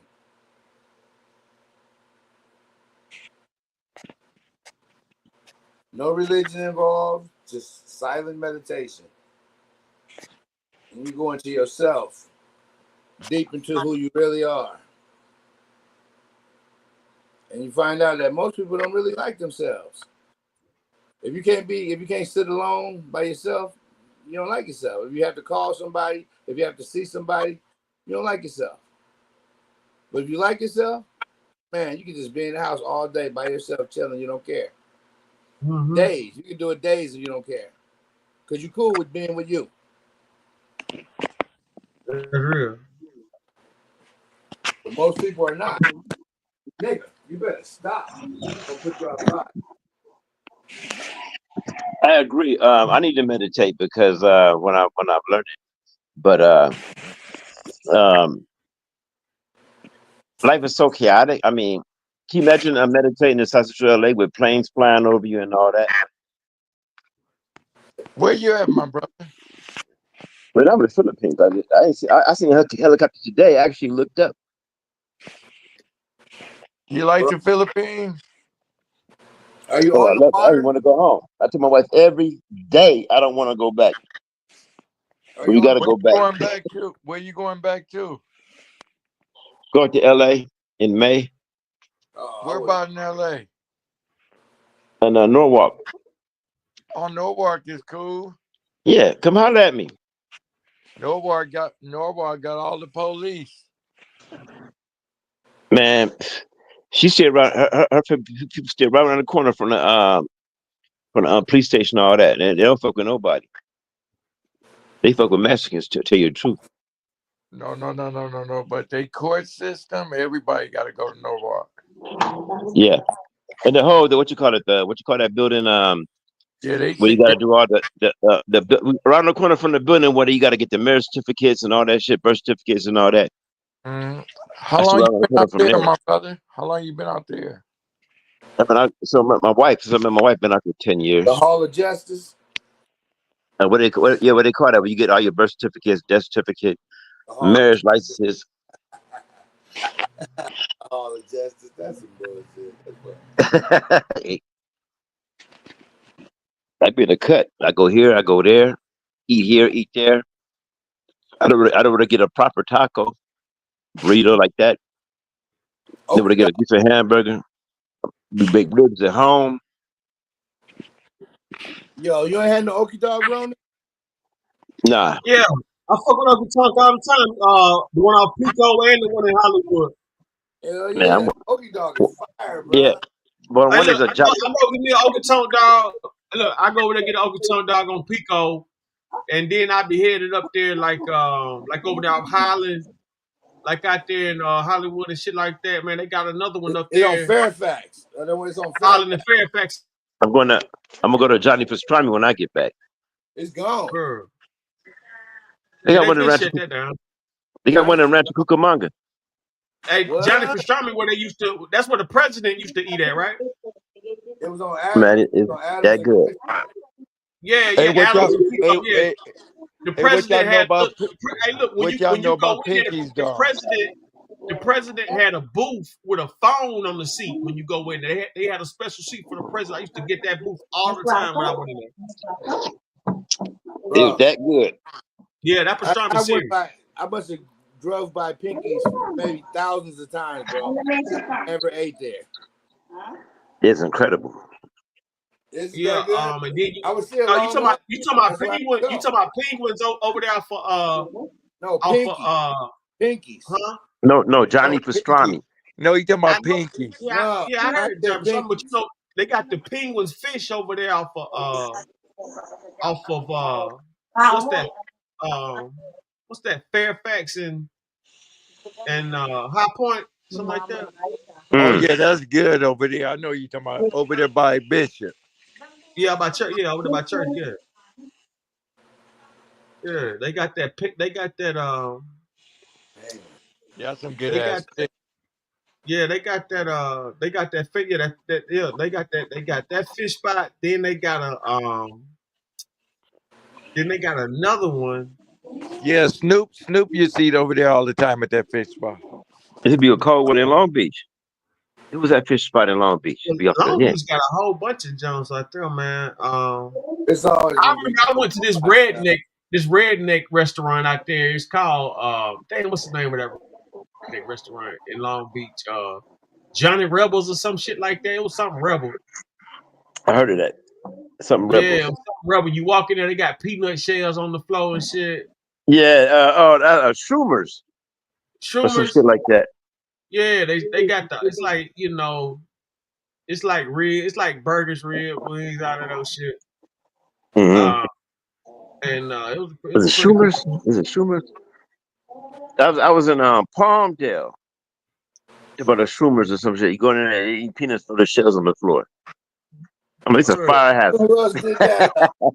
Phillips. The sandwich in town. They used to have that peanut shit on the floor. That Philip They barbecue eat be peanuts. serious. You just eat the peanuts and throw the shell on the floor. Yeah, Phillips. they used to be pretty good. Phillips, not Phillips. Phillips. Philippe's, huh? They got this one spot. What was it? The Crazy Monkey. Y'all ever been to the Crazy Monkey? Nah, Man, I they have a got some crazy of the month. best food you ever eat, man. It's called the Crazy Monkey. Man, it's a little expensive though. You know what I'm saying? Like, $50-$100 plate stuff, but like it's worth it though. Like you get a whole bunch of food. You Like know the what I'm Velvet saying? Turtle? Huh? Velvet Turtle. Yeah, No, it ain't. I ain't No, eating it no ain't Velvet monkey. Turtle. I ain't No, eating no, no no, no, no, monkey. no, no, no. That's just the name, Crazy Monkey. To throw it off, Oh, okay. you'll never think it's what it is. When you go in there, it's a real luxurious spot, man. Oh yeah, I don't go to since COVID hit. I ain't been in no fancy restaurant. They I had a think couple last good one I events. went to was that Brazilian steakhouse. So Man, Fuego de Yeah, Chao? something like that. Fuego de Chao? Yeah, something like that. The chow. It ain't with the chow. Yeah, Fuego de Chao. Yeah, I eat there all the time. Hey, look, I've been to the one in L.A., the one in Chicago, in New Orleans, Man, that shit Atlanta, like $120 a and plate. D.C. I've been like 5 or 6 different Fuego de Chao. I'm straight. It Yeah, wasn't. You know what? Actually, they bring you the it's food on the steak you can skewer. eat, so that's kind of good. oh yeah. Yeah, they bring you the food on the skewer. Yeah, over and over. They I turn put a you cold up. restaurant out here. They had these big ass platters. We went an hour to get that motherfucker. My wife was mad about this shit ordinary. Man, they're supposed to keep coming around, bringing different cuts. If you got your it's like that little hourglass thing. If you got it turned up, they come to your table. No. If you have it turned down, they won't come. They'll just keep walking by.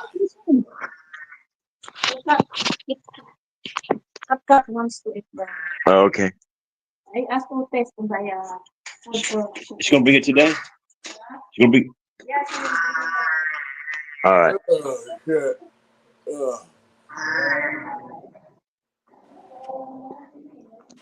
But man, I gotta go.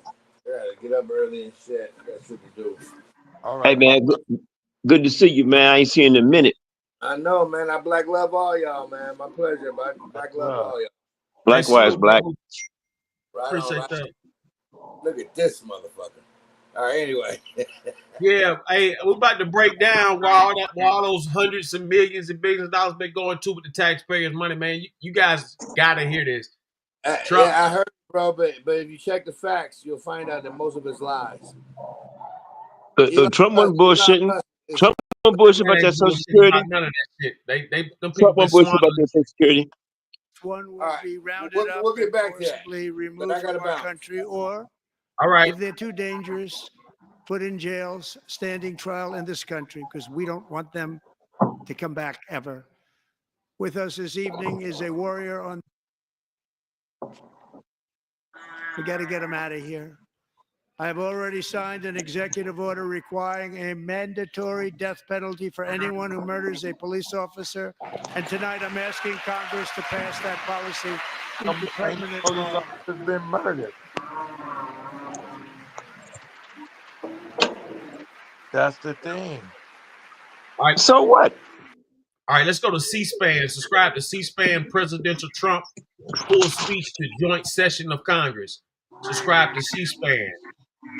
President Trump full speech to Congress. Full speech to joint session. Here's my review.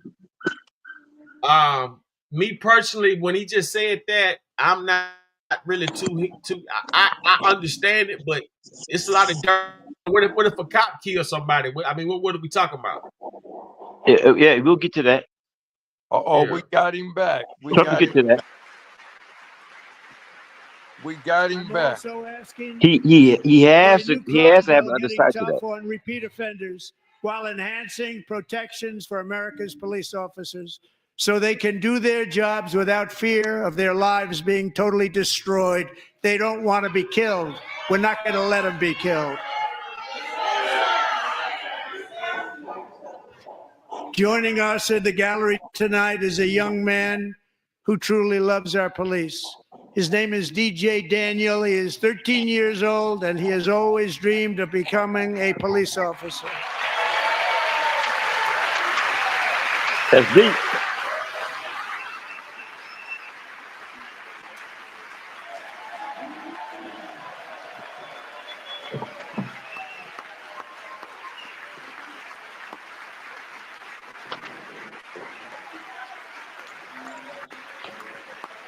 Pick IT, brother.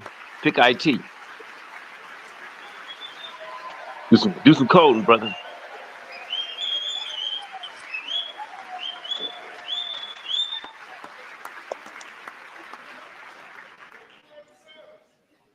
But in 2018, DJ was diagnosed with brain cancer. The doctors gave him 5 months at most to live. That was more than 6 years ago.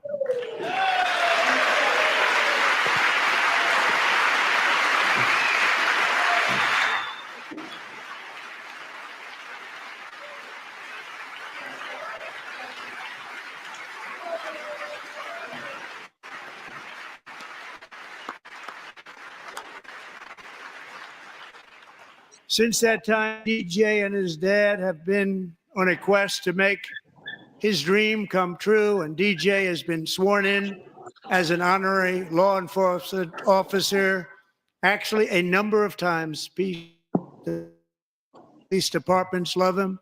And tonight, DJ, we're going to do you the honor of them all. I am asking our new Secret Service Director, Sean Curran, to officially make you an agent of the United States Secret Service.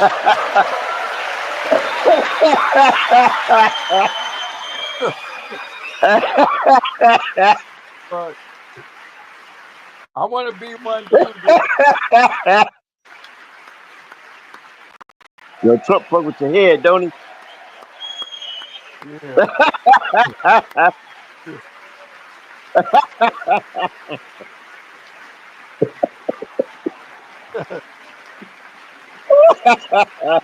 Damn boy. The fool with it.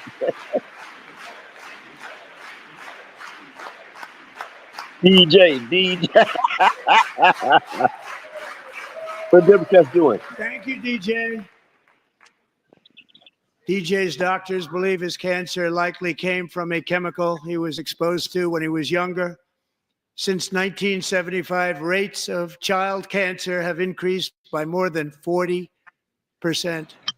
Reversing this trend is one of the top priorities for our new presidential commission to make America healthy again, chaired by our new Secretary of Health and Human Services, Robert F. Kennedy, Jr.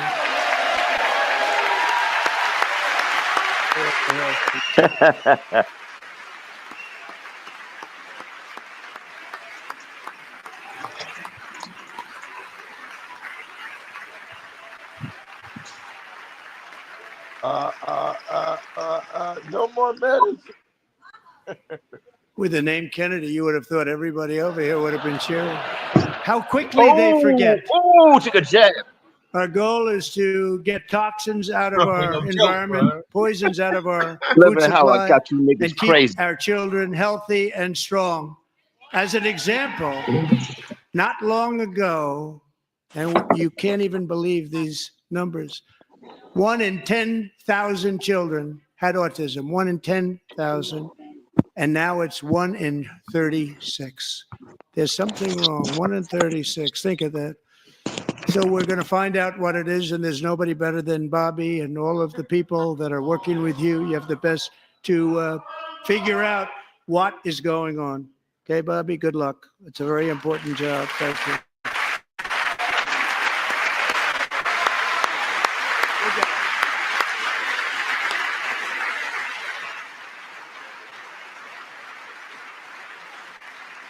Thank you. My administration is also working to protect our children from toxic ideologies in our schools.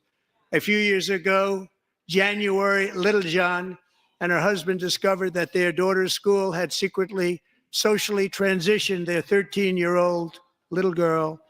Teachers and administrators conspired to deceive January and her husband while encouraging her daughter to use a new name and pronouns. They, them pronoun, actually, all without telling January, who is here tonight and is now a courageous advocate against this form of child abuse. January, thank you. Thank you. Thank you very much.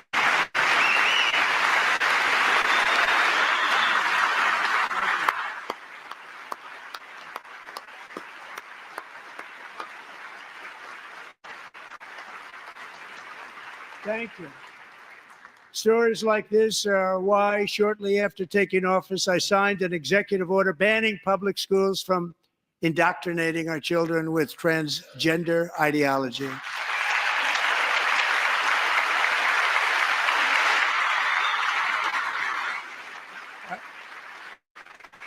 I also signed an order to cut off all taxpayer funding to any institution that engages in the sexual mutilation of our youth.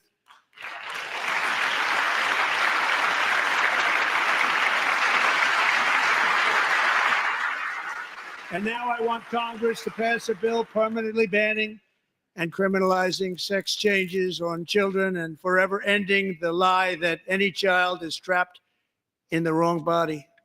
This is a big lie.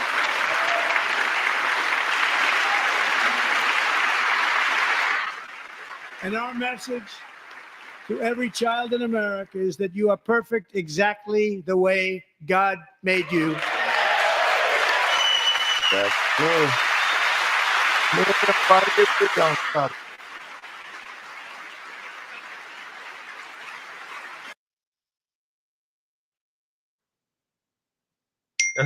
That's a beautiful speech, Trump. But you see how that lane, he got off talking about everything Trump says is lies. I've heard no lies yet. Man, this message to everybody. This is how you handle your ops. They're looking stupid as fuck. I'm looking dumb as hell. I mean, There's money missing. They're gonna find a whole lot more. Now these bad neighborhoods got a lot of bad signs, a lot of bad potholes and all that shit. Yep. Trump could fix a pothole. Okay.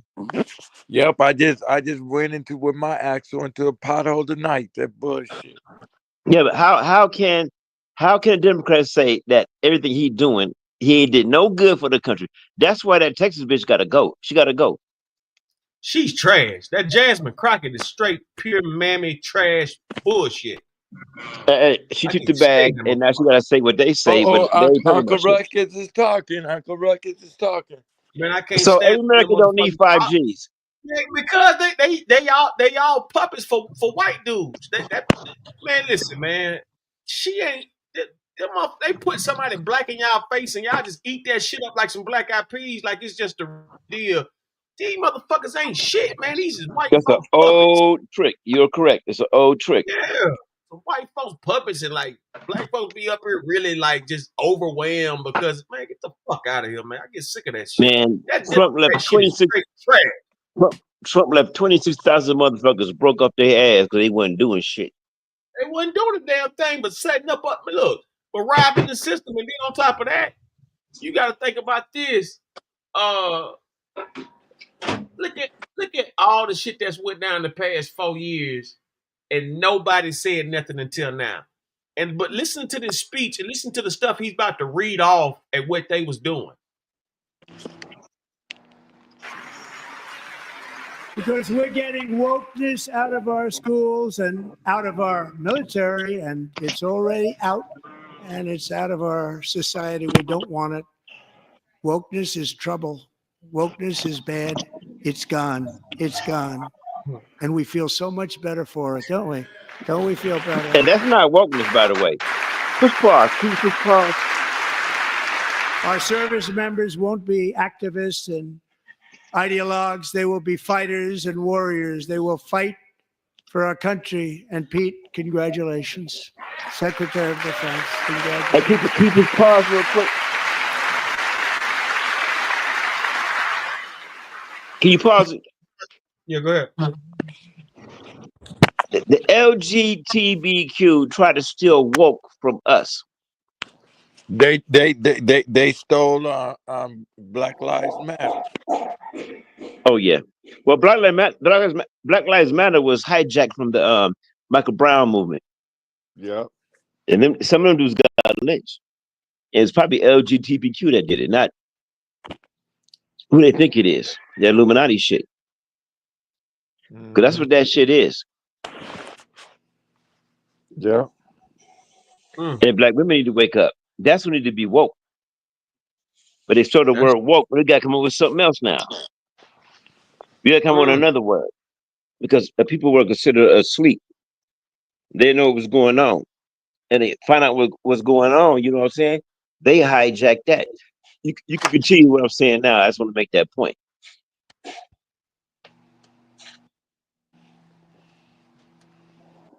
That's what it's though, you know.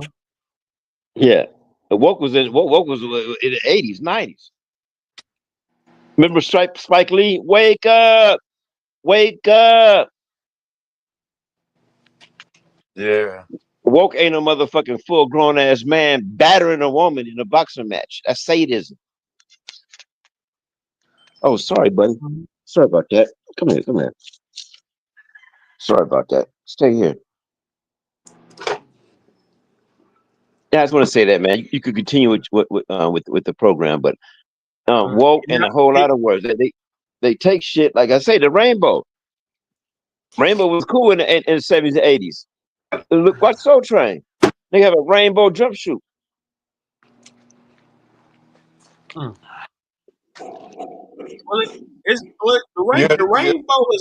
the rainbow is not new. They just turned it into something else. They just flipped it. Yeah, but they took every color off the spectrum and took it for themselves.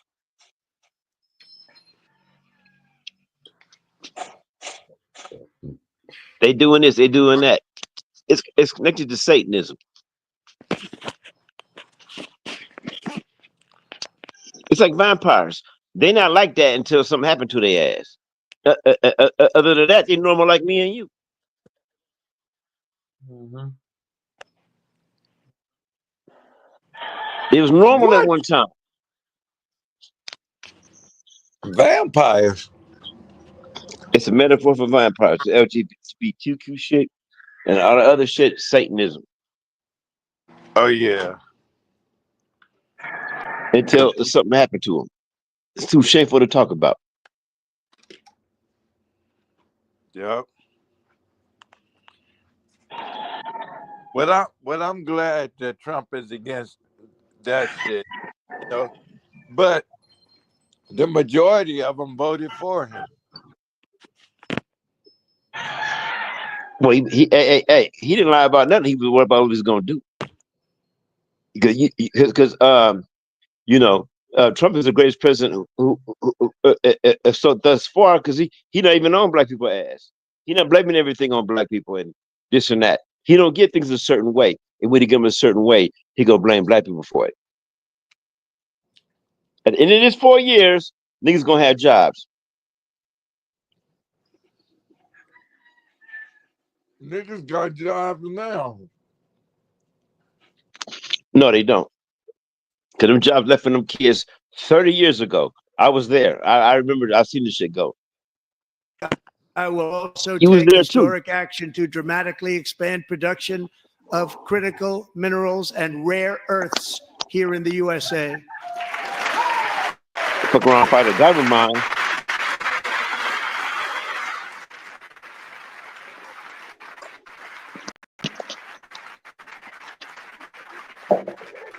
To further combat inflation, we will not only be reducing the cost of energy, but will be ending the flagrant waste of taxpayer dollars. Okay, this part from here on is what I wanted you guys to watch, and I'm glad you guys are here with me to kind of peep in. Everybody up here got sense. I want you to hear the next 20 minutes. I want you to really listen to the next 20 minutes of what he's about to say. after the Elon Musk and everything. But like when he starts talking about numbers, I want you to listen to this. Where all that money's been going. They got they was paying like millions and tens of millions of dollars to a life expectancy company. This motherfucker said he was 360 years old. They was getting like $10, $20 million. I gotta hear it.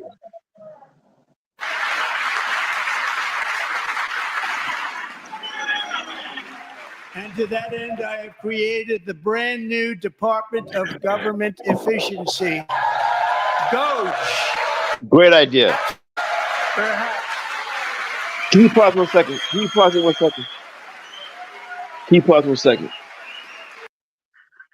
Look, man, you can't have the CIA investigate the CIA, the FBI investigate the CEI, the Department of Justice investigate the Department of Justice. Okay, can I say something too? That's a conflict of interest. Okay, let me say this right here. Elon Musk just lost $90 billion. You think he ain't gonna take that back from somewhere? It's a minor setback for him. He's gonna I don't trust Elon Musk. He's gonna get it back from the American people. That man just lost $90 billion. He's rich off government contracts. Did you hear what I said? He lost $90 billion, so he's gonna get it back out of America one way, some way, somehow. He can afford that. It's better than Soros. Soros is worse than him. But at least he's willing to come up and clean some of this shit up. This could all be New World Order shit. But right now, what they saying, clean the motherfucker up, man. And maybe the right people get the right job to push shit forward.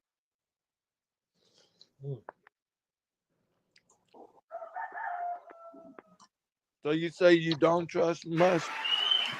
Which is headed by Elon Musk, who is in the gallery tonight. He said gallery tonight. Well, Elon Musk is running Trump. I don't trust him, but I trust him and Doge cleaning up the government. He's working very hard. This could He be. didn't need this. He didn't need this. Thank you very much. We appreciate it. Everybody here, even this side, appreciates it, I believe. They just don't want to admit that. Just listen to some of the appalling waste we have already identified. $22 billion from HHS to provide housing and cars for illegal aliens. $45 million for diversity, equity, and inclusion scholarships in Burma. $40 million to improve the social and economic inclusion of sedentary migrants. Nobody knows what that is. $8 million to promote LGBTQI+ in the African nation of Lesotho, which nobody has ever heard of.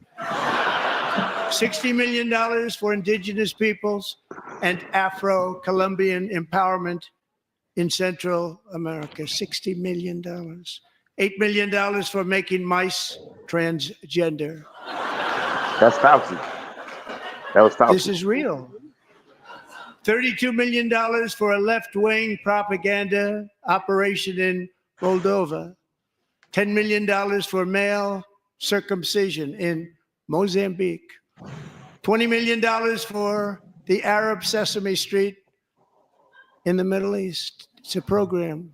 $20 million for a program. $1.9 billion to recently created Decarbonization of Homes Committee, headed up, and we know she's involved. Just at the last moment, the money was passed over by a woman named Stacey Abrams. Have you ever heard of her? A $3.5 million consulting contract for lavish fish monitoring. $1.5 million for voter confidence in Liberia, $14 million for social cohesion in Mali, $59 million for illegal alien hotel rooms in New York City. He's a real estate developer. He's done very well. $250,000 to increase vegan local climate action innovation in Zambia. $42 million for social and behavior change in Uganda. $14 million for improving public procurement in Serbia. $47 million for improving learning outcomes in Asia. Asia's doing very well with learning. You know what we're doing. We should use it ourselves. And $101 million for DEI contracts at the Department of Education, the most ever paid, nothing even like it.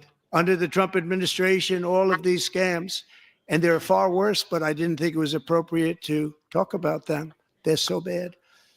Many more have been found out and exposed and swiftly terminated by a group of very intelligent, mostly young people, headed up by Elon, and we appreciate it. We found hundreds of billions of dollars of fraud.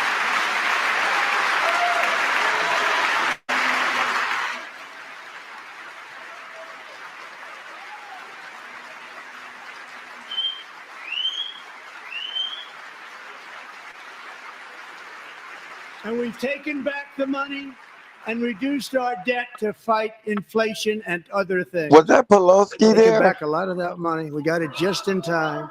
This is just the beginning. Oh, damn wish. The Government Accountability Office, a federal government office, has estimated annual fraud of over $500 billion in our nation, and we are working very hard to stop it. We're going to.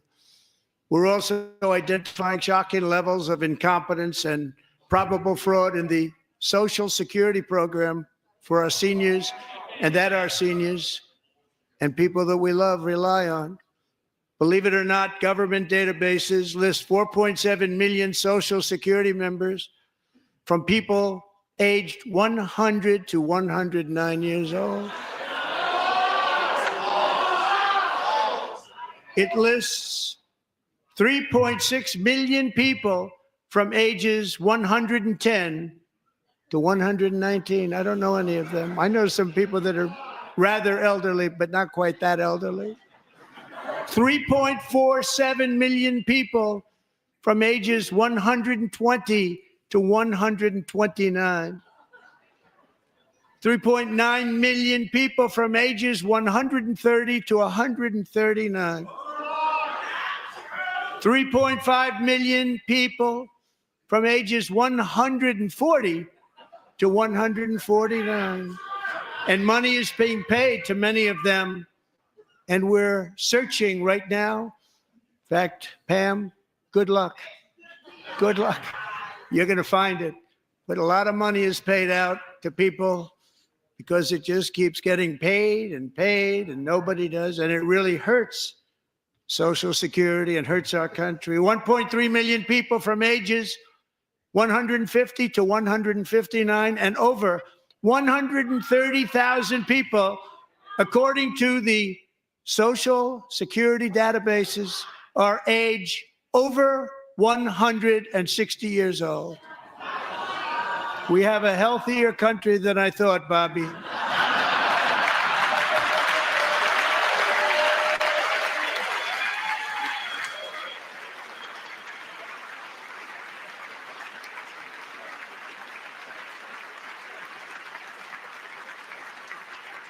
Including, to finish, 1,039 people between the ages of 220 and 229, one person between the age of 240 and 249, and one person is listed at 360 years of age.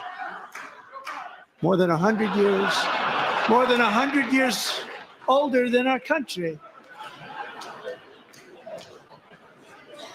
But we're going to find out where that money's going, and it's not going to be pretty. By slashing all of the fraud, waste, and theft we can find, we will defeat inflation, bring down mortgage rates, lower car payments and grocery prices, protect our seniors, and put more money in the pockets of American families.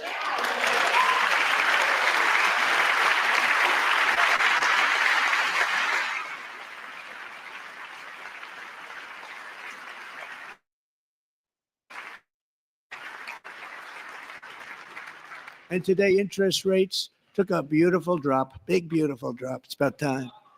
And in the near future, I want to do what has not been done in 24 years, balance the federal budget. We're going to balance it.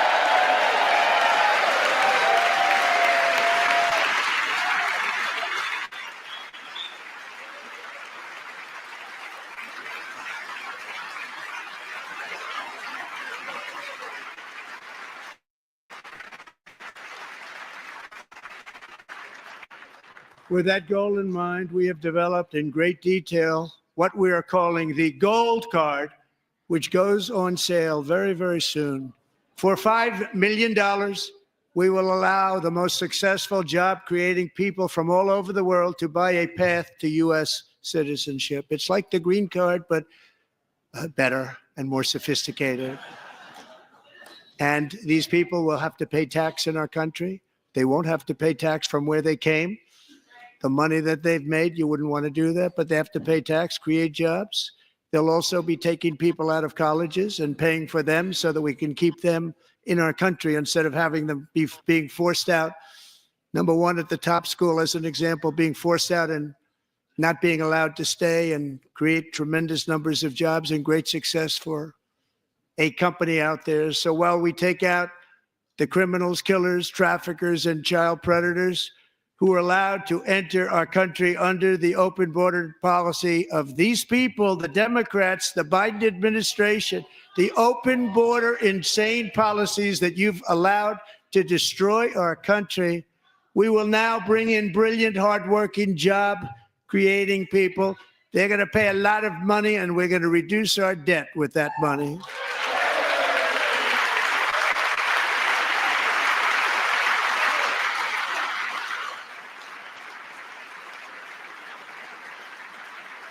Americans have given us a mandate for bold and profound change. For nearly 100 years, the federal bureaucracy has grown until it has crushed our freedoms, ballooned our deficits, and held back America's potential in every possible way. The nation founded by pioneers and risk takers now drowns under millions and millions of pages of regulations and debt. Approvals that should take 10 days to get instead take 10 years, 15 years, and even 20 years before you're rejected. Meanwhile, we have hundreds of thousands of federal workers who have not been showing up to work. My administration will reclaim power from this unaccountable bureaucracy, and we will restore true democracy to America again.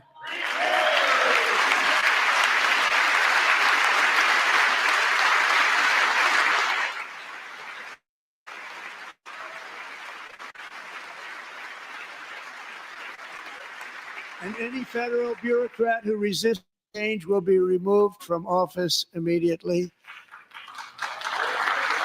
Because we are draining the swamp. It's very simple. And the days of rule by unelected bureaucrats are over.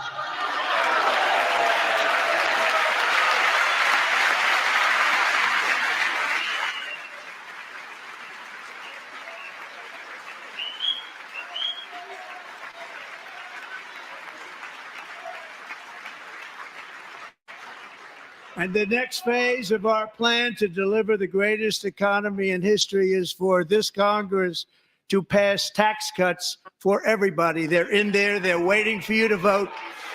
And I'm sure that the people on my right, I don't mean the Republican right, but my right here, I'm sure you're going to vote for those tax cuts, because otherwise I don't believe the people will ever vote you into office. So I'm doing you a big favor by telling you that. But I know this group is going to be voting for the tax.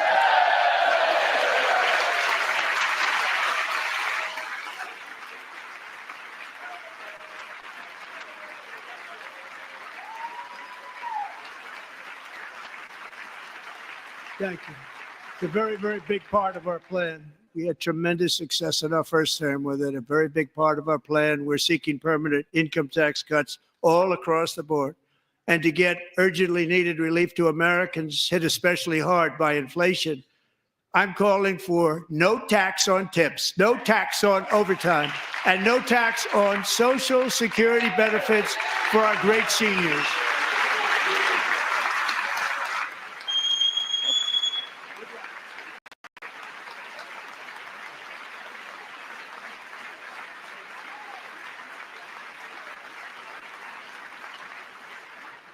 And I also want to make interest payments on car loans tax deductible, but only if the car is made in America.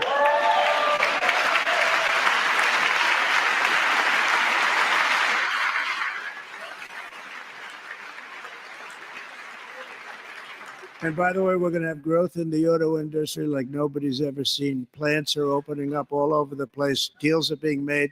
Never seen. That's a combination of the election win and tariffs. It's a beautiful word, isn't it? That, along with our other policies, will allow our auto industry to absolutely boom. It's going to boom. Spoke to the majors today, all three, the top people, and they're so excited. In fact, already numerous car companies have announced that they will be building massive automobile plants in America, with Honda just announcing a new plant in Indiana, one of the largest anywhere in the world.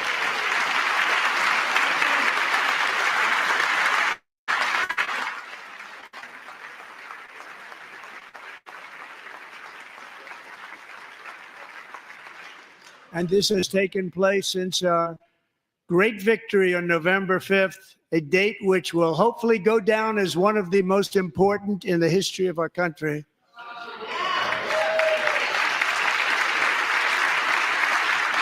In addition, as part of our tax cuts, we want to cut taxes on domestic production and all manufacturing. And just as we did before, we will provide 100% expensing. It will be retroactive to January 20th, 2025. And it was one of the main reasons why our tax cuts were so successful in our first term, giving us the most successful economy in the history of our country. First term. We had a great first term.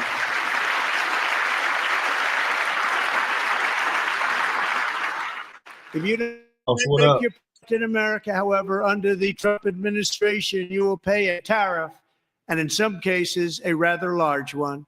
Other countries have used tariffs against us for decades, and now it's our turn to start using them against those other countries. On average, the European Union, China, Brazil, India, Mexico, and Canada, have you heard of them? And countless other nations charge us tremendously higher tariffs than we charge them. It's very unfair. India charges us tariffs higher than 100%. China's average tariff on our products is twice what we charge them. And South Korea's average tariff is 4 times higher. Think of that, 4 times higher. And we give so much help militarily and in so many other ways to South Korea, but that's what happens. This is happening by friend and foe. This system is not fair to the United States and never was. And so on April 2nd, I wanted to make it April 1st, but I didn't want to be accused of April Fool's Day. That's not, just one day was cost us a lot of money. But we're going to do it in April. I'm a very superstitious person. April 2nd, reciprocal tariffs kick in. And whatever they tariff us, other countries, we will tariff them. That's reciprocal, back and forth. Whatever they tax us, we will tax them. If they do non-monetary tariffs to keep us out of their market, then we will do non-monetary barriers to keep them out of our market. There's a lot of that, too. They don't even allow us in their market. We will take in trillions and trillions of dollars and create jobs like we have never seen before. I did it with China and I did it with others, and the Biden administration couldn't do anything about it because there was so much money they couldn't do anything about it. We have been ripped off for decades by nearly every country on earth, and we will not let that happen any longer.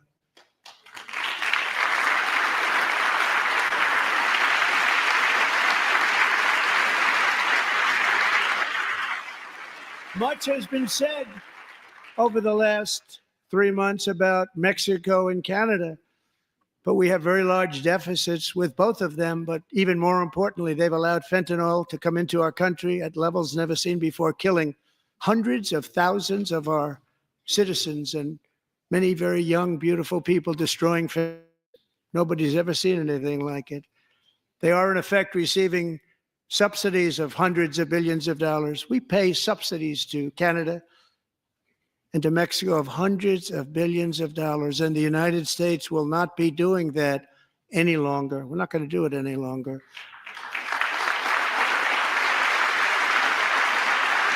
Thanks to our America First policies we're putting into place, we have had $1.7 trillion of new investment in America in just the past few weeks. The combination of the election and our economic policies that people of SoftBank, one of the most brilliant anywhere in the world, announced a $200 billion investment. OpenAI and Oracle, Larry Ellison, announced $500 billion investment, which wouldn't have done if Kamala had won. Apple announced $500 billion investment. Tim Cook called me. He said, I cannot spend it fast enough. It's going to be much higher than that, I believe. They'll be building their plants here instead of in China. And just yesterday, Taiwan Semiconductor, the biggest in the world, most powerful in the world, has a tremendous amount, 97% of the market, announced a $165 billion investment to build the most powerful chips on earth right here in the USA.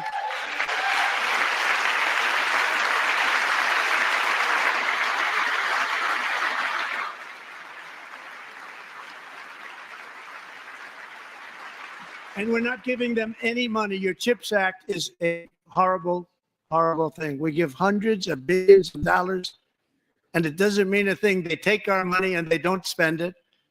All that meant to them, we're giving them no money.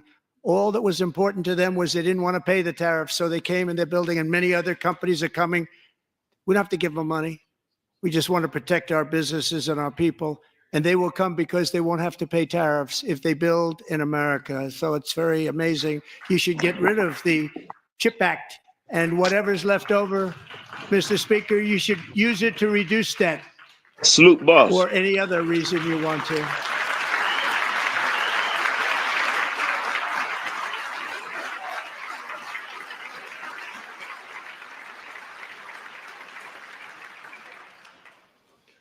Our new trade policy will also be great for the American farmer. I love the farmer. Who will now be selling into our home market, the USA, because nobody is going to be able to compete with you. Because there's goods that come in from other countries and companies. They're really in a bad position in so many different ways. They're uninspected. They may be very dirty and disgusting, and they come in and they pour in and they hurt our American farmers. The tariffs will go on agricultural product coming into America, and our farmers, starting on April 2nd, it may be a little bit of an adjustment period. We had that before when I made the deal with China, $50 billion of purchases, and I said, just bear with me, and they did. They did. Probably have to bear with me again, and this will be even better. That was great. The problem with it was that Biden didn't enforce it. He didn't enforce it. $50 billion of purchases, and we were doing great, but Biden did not enforce it, and it hurt our farmers. But our farmers are going to have a field day right now. So to our farmers, have a lot of fun. I love you too. I love you too. It's all going to happen.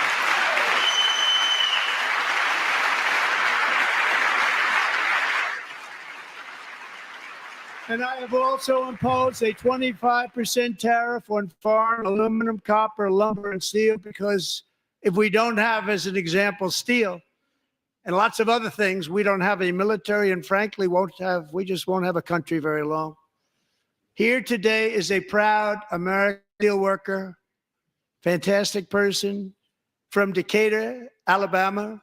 Jeff Denard has been working at the same steel plant for 27 years in a job that has allowed him to serve as the captain of his local volunteer fire department, raise 7 children with his beautiful wife, Nicole, and over the years provide a loving home for more than 40 foster children. So great, Jeff.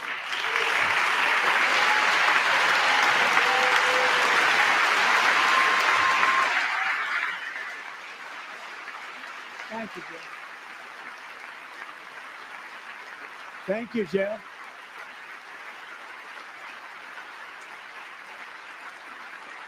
Stories like Jeff's remind us that tariffs are not just about protecting American jobs. They're about protecting the soul of our country. Tariffs are about making America rich again and making America great again, and it's happening, and it will happen rather quickly. There'll be a little disturbance, but we're okay with that. It won't be much. No, you're not. Oh. And look where Biden took us. Very low, the lowest we've ever been. Jeff, I want to thank you very much. And I also want to recognize another person who has devoted herself to foster care community. She works so hard on it. A very loving person, our magnificent First Lady of the United States.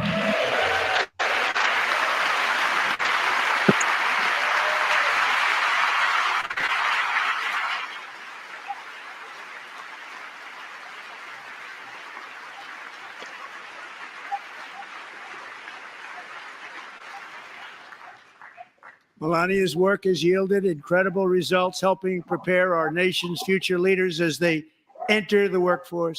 Our First Lady is joined by 2 impressive young women, very impressive. Haley Ferguson, who benefited from the First Lady's Fostering the Future initiative and is poised to complete her education and become a teacher. And Elliston Berry, who became a victim of an illicit deepfake image produced by a peer.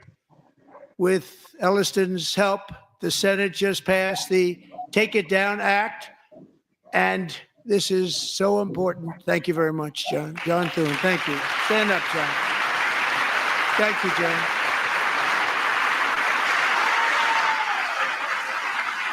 Thank you all very much.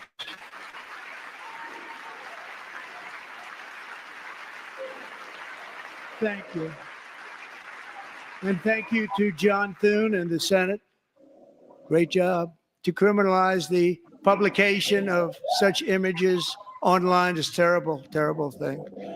And once it passes the House, I look forward to signing that bill into law. Thank you. And I'm going to use that bill for myself, too, if you don't mind. Because nobody gets treated worse than I do online. Nobody. That's great. Thank you very much to the Senate. Thank you. But if we truly care about protecting Americans' children, no step is more crucial than securing America's borders.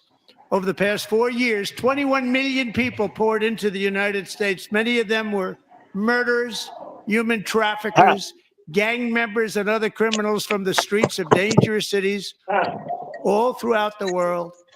Because of Joe Biden's insane and very dangerous open border policy, they are now strongly embedded in our country, but we are getting them out and getting them out fast.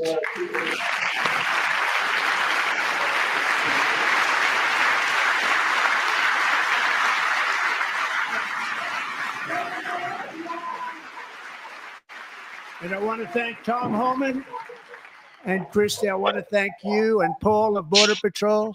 I want to thank you. What a job they've all done. Everybody, Border Patrol, ICE, law in general is incredible. We have to take care of our law enforcement. Have to.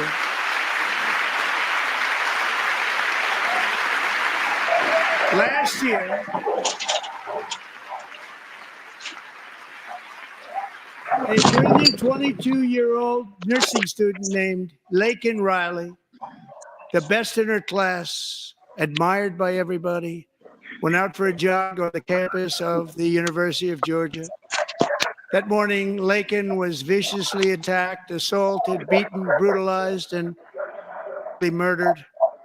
Lakin was stolen from us by a savage illegal alien gang member who was arrested while trespassing across Biden's open southern border and then set loose into the United States under the heartless policies of that failed administration. It was indeed a failed administration. He had then been arrested and released in a Democrat-run sanctuary city, a disaster, before ending the life of this beautiful young angel.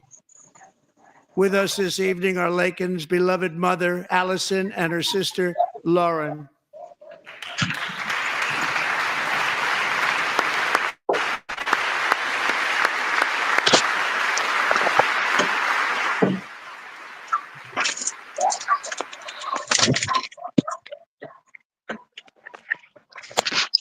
Man, that's bullshit. They just happy to be there. Well, a lot of people just happen to be there, but you see who's sitting beside the but first she lost lady. her daughter. No, wait, man, come on. She lost her daughter. She's sitting up there smiling. Let me ask that you shit something. ain't even normal.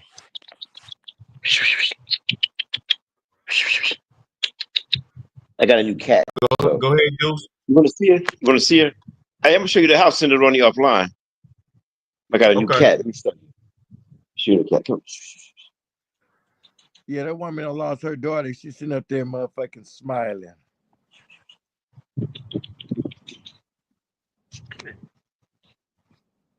Her name is Celine. Nice. Oh yeah, she's one of the expensive cats. I don't know about cats, but I think she's expensive. Yeah, I ain't gonna tell you a lie. I looked at her eyes. She definitely looked expensive. Oh yeah, she had like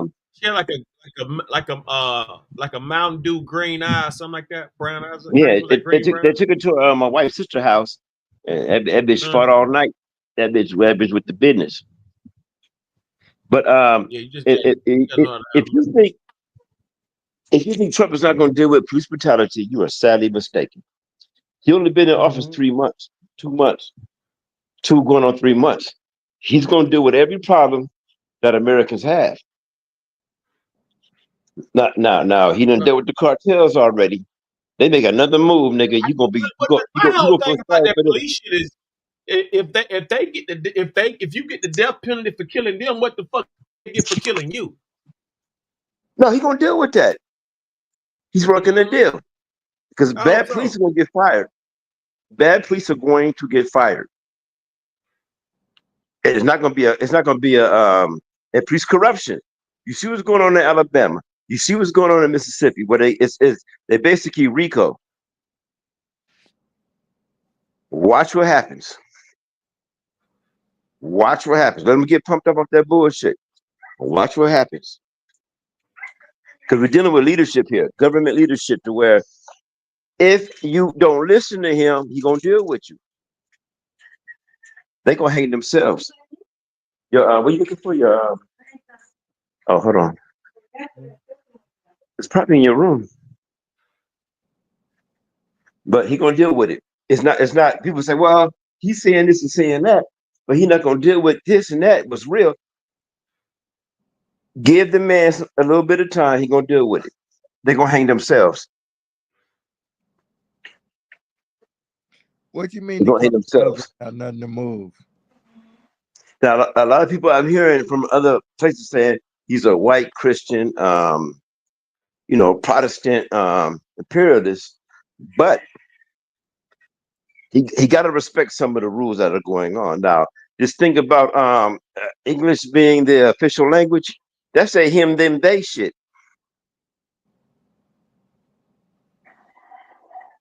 This is not the lady on the bus speaking Spanish. They're gonna take it that way, but that's just what he's coming against. You know what I'm saying? Trump got all the cards, man. But wait a minute, how you think he's stopping the cartel? The border cut off for one. So it's not billions of dollars are being lost in Mexico to the mafia from that money going straight up white people's nose. Yeah, that tariff is what's gonna stop the cartel. It's gonna slow them down for sure. Yeah, what the How? tariff is from these cartels started business. They still getting the money. It's gonna Undercut a lot starve. of niggas, It's gonna starve them out. Correct? but they getting starved out. They gonna sell that shit somewhere else. Yeah, they're gonna have to go somewhere else because they can't get Yeah, through. they sell over the world, so I don't think they hurting. Any country done enough to take that shit, that shit going right to goddamn Europe.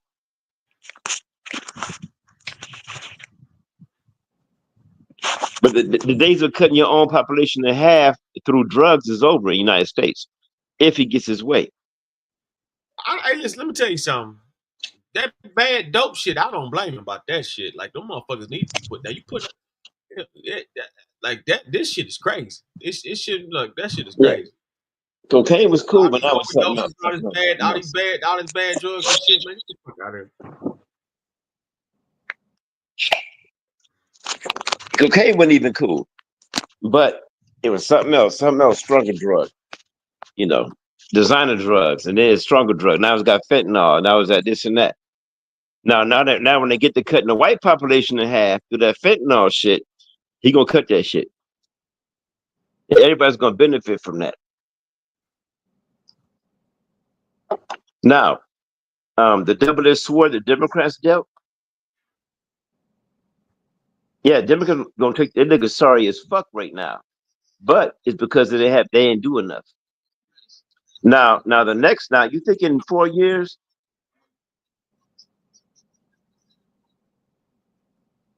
Mm-hmm. Well, that's deep.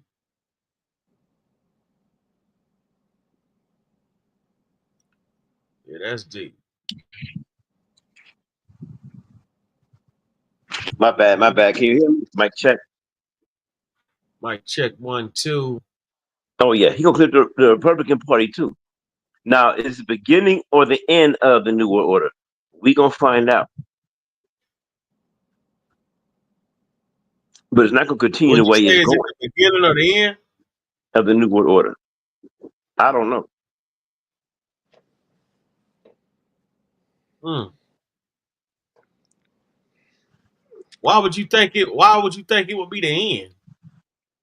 Because by a certain year, we're going to crypto. The China's in crypto. All the advanced countries are already in crypto. You go to China, order your dinner off your cell phone. They drop it off in a box, and you come get it. So you telling me you paying for dinner with Bitcoin? They ain't using no money at all. Oh, that's old folks shit. In China, old folks use money. You pull out 50 racks to throw up in the strip club. Niggas gonna be paying with crypto. They make it rain with crypto. Shit. That's a bad bitch, SendaRoni. That's a bad bitch. Shit. That shit. Hey, dude, the donor showed up on a teleprompter, nigga. This book made it rain.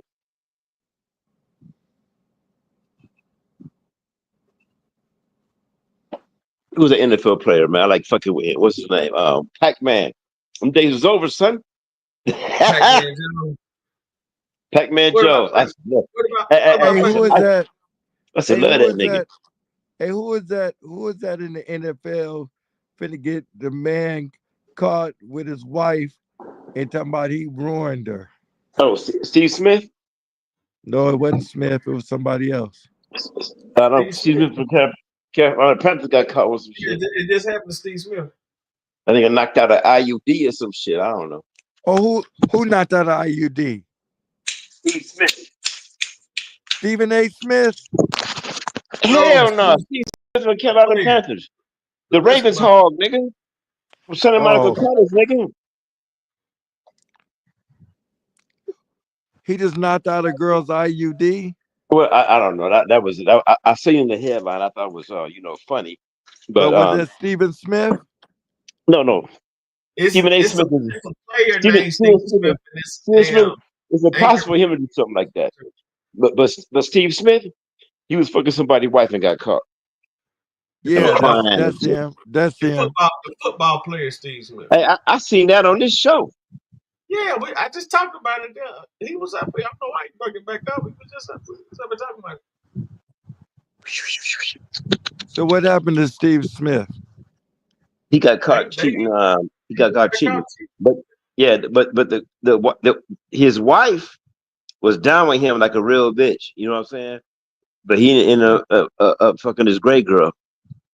He got caught. I mean, him and the wife look alike, so you gotta get what's happening. I don't know, man. You know, if you get a grateful broad, man, you better for him to do that. It's better him. I'm not saying that's the reason to do it. Look, the motherfucker got to fuck something. I don't think he did. I don't think he did the worst thing on earth. You know. He did. If he got a good woman. I mean, look at how you want to look at it. Hey, you's a pimp, so that's a different goddamn, you know. But nigga, hey. It ain't even on that level. It's just more. Allegedly. That's what I'm saying. You know, alleged nigga done met. Nigga, who you met? Who you met? Took my hat off to you and said, "Nigga, SendaRoni." Hey, hold on.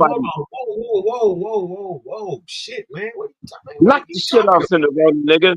Knock the shit off SendaRoni. You understand pimpology 101, 102. What you got a PhD in the shit. It's a lot worse. It's a lot. All I'm saying is it's a lot worse. He could have done. Him sleeping with the dance coordinator or some shit like that. That's that shit ain't nothing. That's regular NFL shit. But niggas know they should be fucking with the cheerleaders. Niggas know they should be fucking. Niggas know in the NFL they shouldn't be fucking with the cheerleaders. That part right there. Like, come on. Come on, man. There. Like I said, him and the wife look just alike, man. That's a rookie move. That's a rookie move. Well, I mean, no, they was doing cool. The lady husband broke in her phone and did all that. So that's how that was. He couldn't have stopped it. Why he breaking her phone? I would never look in a bitch phone. Me neither, but he went in her phone because he probably knew she was fucking cheating on him. Let me find out some shit like that, nigga. That nigga, I wouldn't be recording. He would for the extortion. Yeah, I need to get paid, nigga. Come in the house with a goddamn wet pussy and no cash, bitch.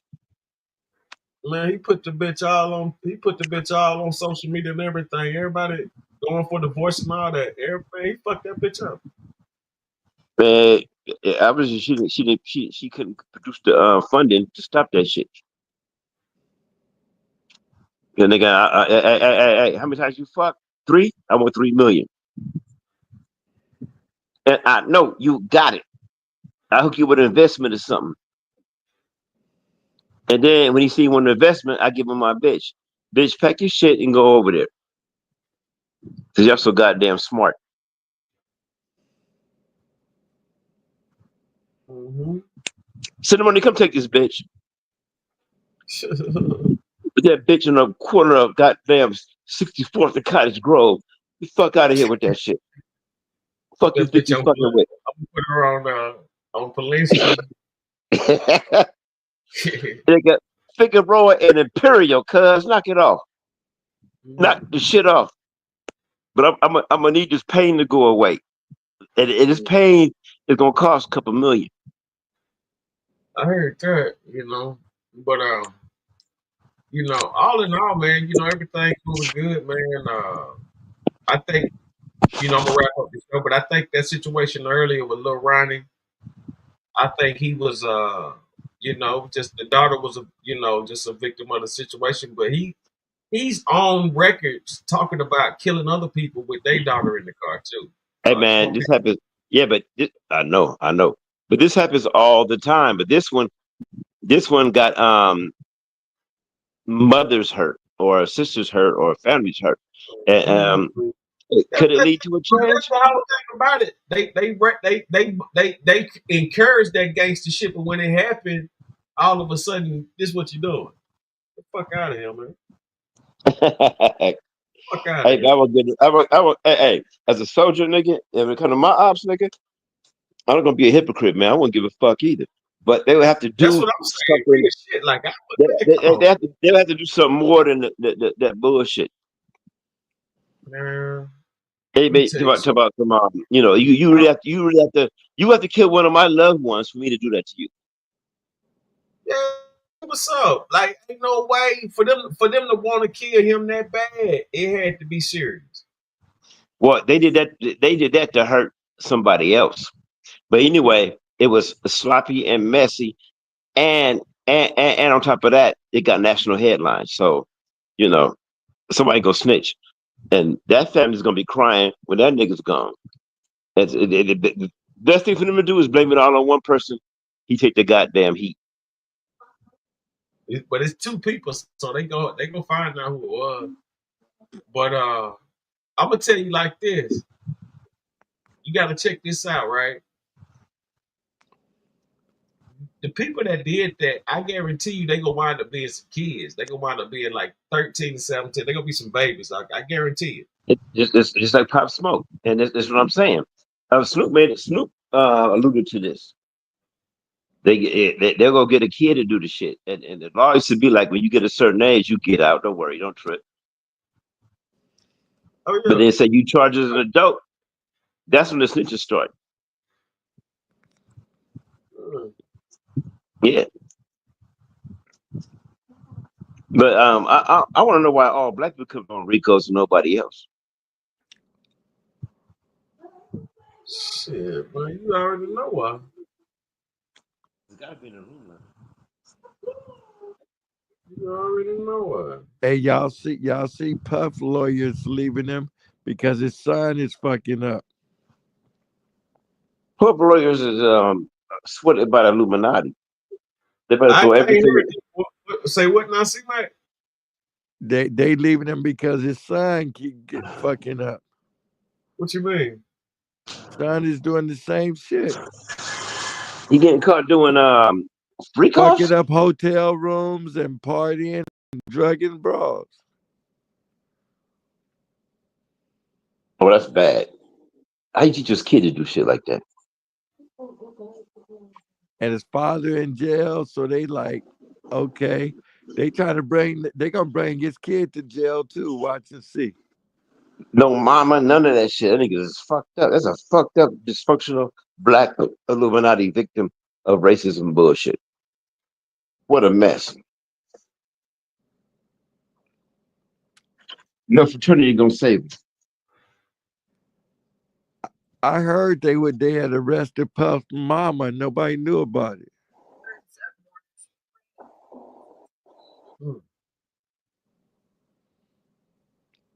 They trying to bring her in on the shit too. Hey man, some of this shit is slander. Let's not get it twisted. Oh yeah, sorry. Some of this shit is slander. Slander, man. But I've always felt like this. If you got a drug abroad, you're a weak motherfucker. Especially if you're a billionaire. They all came to the party like, oh, what's going on? What's gonna happen? You're a billionaire and popular. You ain't got drug no broad, man. Man, what much money he gave to the community? What? How much money he gave to the community? Anybody said Puffy open up a store? Nothing. Nah, Or Jay-Z. Rockaware was all over the nation. Where's the Rockaware store at? What happened? 50 Cent, G Unit, all over the nation. Everybody rocking this shit. I liked it. I liked G Unit clothes at the time.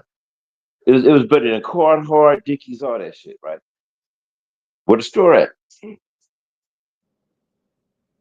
Where's the G Unit clothing store? Everybody don't want a store. Everybody want a store is a democratic answer, sir. Where the goddamn store at?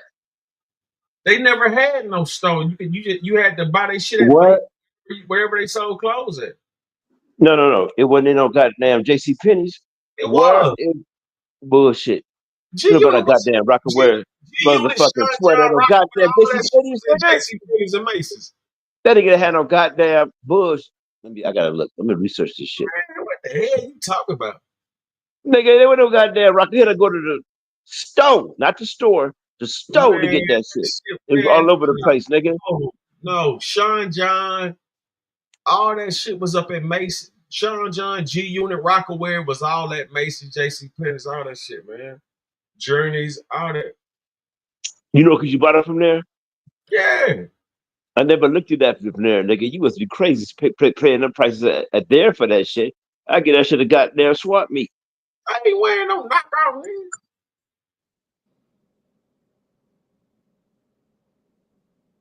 Man, you know how much a fucking shit, man, you know how much a Gucci belt costs, man? A motherfucking Versace belt, nigga.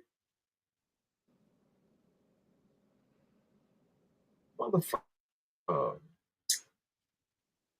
Ferragamo, nigga. You know how much a Ferragamo belt costs? Okay.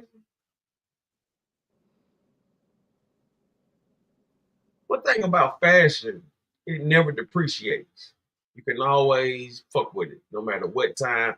You could go to the 50s, the 60s, the 70s. If it was the top of the line fashion back then, you can pull it off right now. Bottom line, that's what fashion does. High-end fashion, not that bullshit. You know, it's real tough.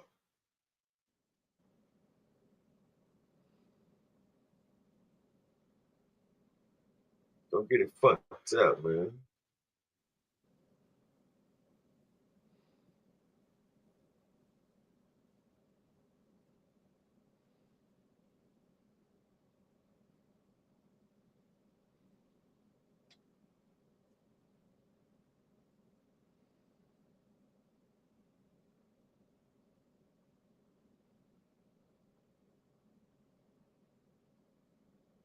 Let's go to Law and Crime Network.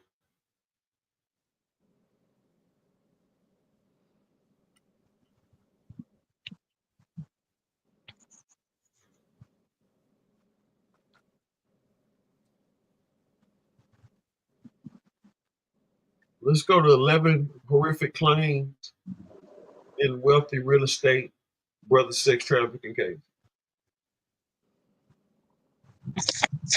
The Alexander brothers, once prominent figures in luxury real estate and the world of private security, are facing yet another new wave of lawsuits amid growing allegations of sexual assault and sex trafficking. As their criminal trial approaches, new lawsuits filed last week expand the accusations to include even their parents and business connections, further deepening their legal troubles. But here's the question: will it actually work? Will cases proceed? We'll break it all down for you right now. Welcome to Sidebar, presented by Law and Crime. I'm Jesse Weber. Okay, so in a major development, 7 new lawsuits have been filed against Tal Alexander, Oren Alexander, and Alon Alexander, the 3 brothers at the heart of an expanding legal battle involving multiple allegations of sexual assault. And these lawsuits, which were filed just days before a critical legal deadline, which we'll talk about, mark the latest twist in a growing legal storm that now includes, by our count, at least 24 separate lawsuits against Oren and Alon, who are twins, and their older brother Tal. Now, the lawsuits were submitted or filed on Friday night. This was hours, just hours, before a midnight cutoff and a last-minute decades-old accusations. But the timing is significant because the window for filing certain claims under New York law, it is now officially closed. And these new filings have expanded the scope of this story, shifting focus beyond the brothers themselves to now include, apparently, their parents, their family business, and even their former employer. One of the newly filed lawsuits not only names Tal and Oren Alexander, but also includes their parents, Shlomi and Orly Alexander, as defendants. They're named there, along also their family business, Kent Security Services, and senior figures at the real estate brokerage Douglas Element, where Tal and Oren previously worked. That is a major development. And of course, this new wave of lawsuits comes on the heels of the Alexander brothers' ongoing legal troubles, which include their arrest back in December on federal charges of sex trafficking. Those charges are part of a broader investigation into an alleged sex trafficking ring. Despite maintaining their innocence, pleading not guilty to all the charges, the brothers currently jailed right now in New York, awaiting trial, which is currently scheduled for early next year. And I want to dive into the specifics of these claims. And we're going to break them down in chronological order, just as we did previously, starting with a particularly unique lawsuit that names all three brothers, their parents, their company, Kent Security Services, and even, as I mentioned, high-ranking figures at Douglas Elliman Realty, Inc. Now, the case, which was filed by 5 women who have come forward as plaintiffs, exposes truly a disturbing alleged pattern of abuse, manipulation, exploitation by the Alexander brothers. The plaintiffs, Milena Coast, Tati Brzezinski, Samantha Nicholson, and 2 Jane Does, are seeking significant damages for the trauma they claim they endured, including sexual assault, drugging, battery, and sex trafficking. And they are all. Now I wonder, are they gonna put them in a RICO? A lot of shit going on. Niggas don't get RICO. You know, I wonder if they gonna put them in a situation like Puff. Is what I'm getting at. It's looking like, but it's not. How can they get it? How can they get out of that without explanation? Thank you. I got reverb, man. I'm gonna come to the chat. I'll be back. I'm also demanding accountability.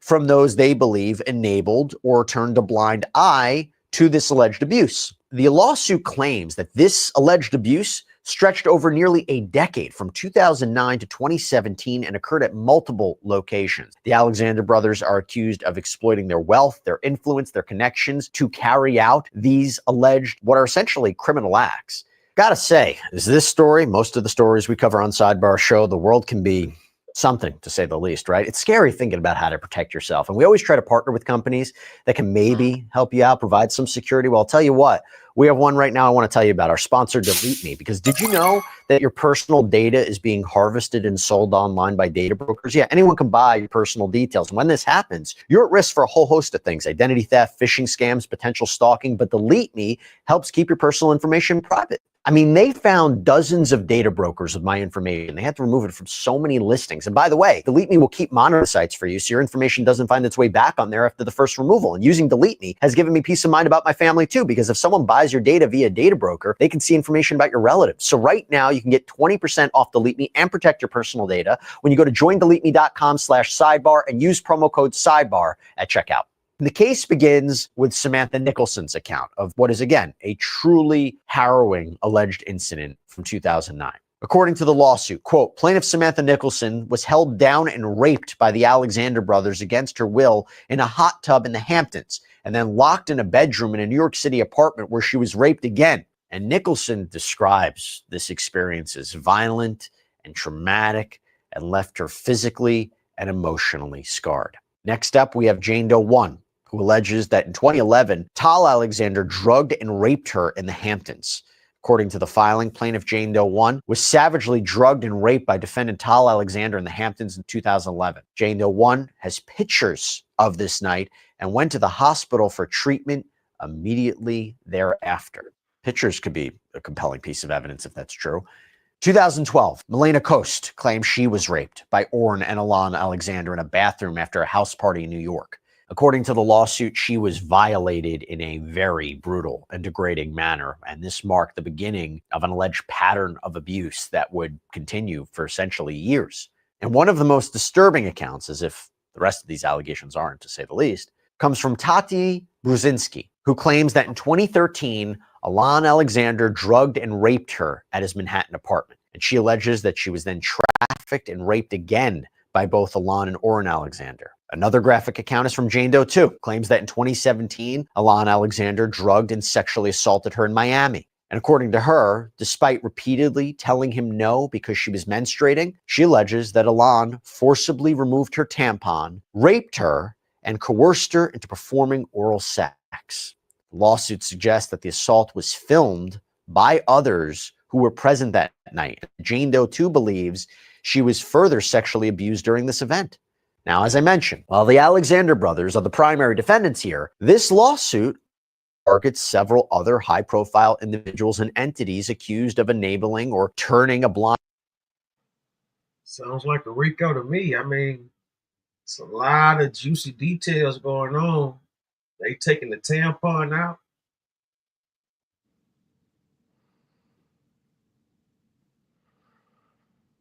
Eye to this alleged abuse. So the plaintiffs named the brothers' parents, Shlomi and Orly Alexander, claiming they provided financial resources that allowed the brothers to continue their alleged trafficking operations. And despite allegedly being aware, or at least should have been aware, of their son's criminal activities, the parents reportedly did nothing to intervene. That's the argument. And the Alexander family's company, Kent Security Services, is also accused of facilitating the abuse. The lawsuit alleges that the company provided financial support and other means that enabled the brothers to maintain their operations, and says that the company had a duty to intervene but failed to do so. But maybe the most surprising aspect, the one that grabs the headlines the most of this case, is the involvement of Douglas Elliman. This is one of New York's largest real estate firms. But the lawsuit claims that between 2010 and 2021, Tal and Orrin Alexander worked at this company. And during this period, the lawsuit alleges that the firm's leadership, including former executive chairman Howard Lorber, either knew or should have known about the alleged abuse. The Alexander brothers allegedly used their positions at Douglas Elliman to host parties where women were drugged and trafficked. And the lawsuit further claims that some Douglas Elliman employees were also victims. One agent was reportedly found covered in vomit after being sexually assaulted by all three brothers. Another agent, a reality TV star, was allegedly found unconscious in a bathroom after being drugged or allegedly drugged by Orrin Alexander. And despite these incidents, the lawsuit asserts that Lorber and other senior executives at the company, at Douglas Elliman, they failed to take action. They allowed this to continue. So what exactly did Douglas Elliman know about the brothers' activities during their time at the company? Well, according to reporting from multiple outlets, a spokesperson for the company has stated that no complaints of sexual assault or harassment involving the Alexanders were ever reported, and that executives, including Howard Lorber, were unaware of any blog posts referencing the allegations. And the company also denied that the Alexander brothers were particularly close to Mr. Lorber. However, since the allegations became public, Douglas Elliman has faced growing pressure. Calls for Lorber's removal as chairman intensified. The company's stock price has suffered, continuing a downward trend that started in 2021. In July, a shareholder urged that Lorber's compensation be reduced, writing, "Stockholders deserve to know how the assault and harassment claims were handled by management." But Lorber resigned in October of 2024. The company's president and CEO, Scott Durkin, was fired around the same time. The recent departures, they've only added fuel to the speculation. While Lorber was expected to retire at the end of the year, his early exit has certainly raised questions, right? One insider reportedly told Curb, it's a news website covering housing and real estate, quote, "The timing has left a lot of people wondering, why now?" Now, adding to this intrigue, Lorber had been scheduled to speak at two industry events, abruptly withdrew from both. Quote, "That's not a clean exit," the insider noted. And when asked about the timing of Lorber's departure, a Douglas Elliman spokesperson directed inquiries to the company's press release, which said that Lorber leaving was, quote, "not due to any disagreement with the company or any violation of its rules or practices." So what are the legal grounds for the plaintiff's case? This is important. So the women are filing under the New York City Victims of Gender-Motivated Violence Protection Act. This is a law that we have talked about a lot here on Sidebar, particularly in the Sean Diddy Combs case. Now, I want to lay all of this out for you because it could become important in terms of if these cases even move forward. So this law provides a civil cause of action for individuals who have been victims of gender-based violence, allowing them to seek legal recourse against those responsible for such acts. And the plaintiffs argue that the abuse they suffered was gender motivated because all the victims were women. The defendant's actions were rooted in a misogynistic animus. The abuse allegedly included sexual assault, forced intoxication, drugging, battery, rape, all carried out with malice and ill will towards the victims based on their gender. And it's worth noting that the look-back window established by this law expired on Friday. That's what I was talking about before, to explain the influx of lawsuits that were filed last week. And by the way, I also mentioned in the Sean Combs case why we saw so many lawsuits right before the deadline.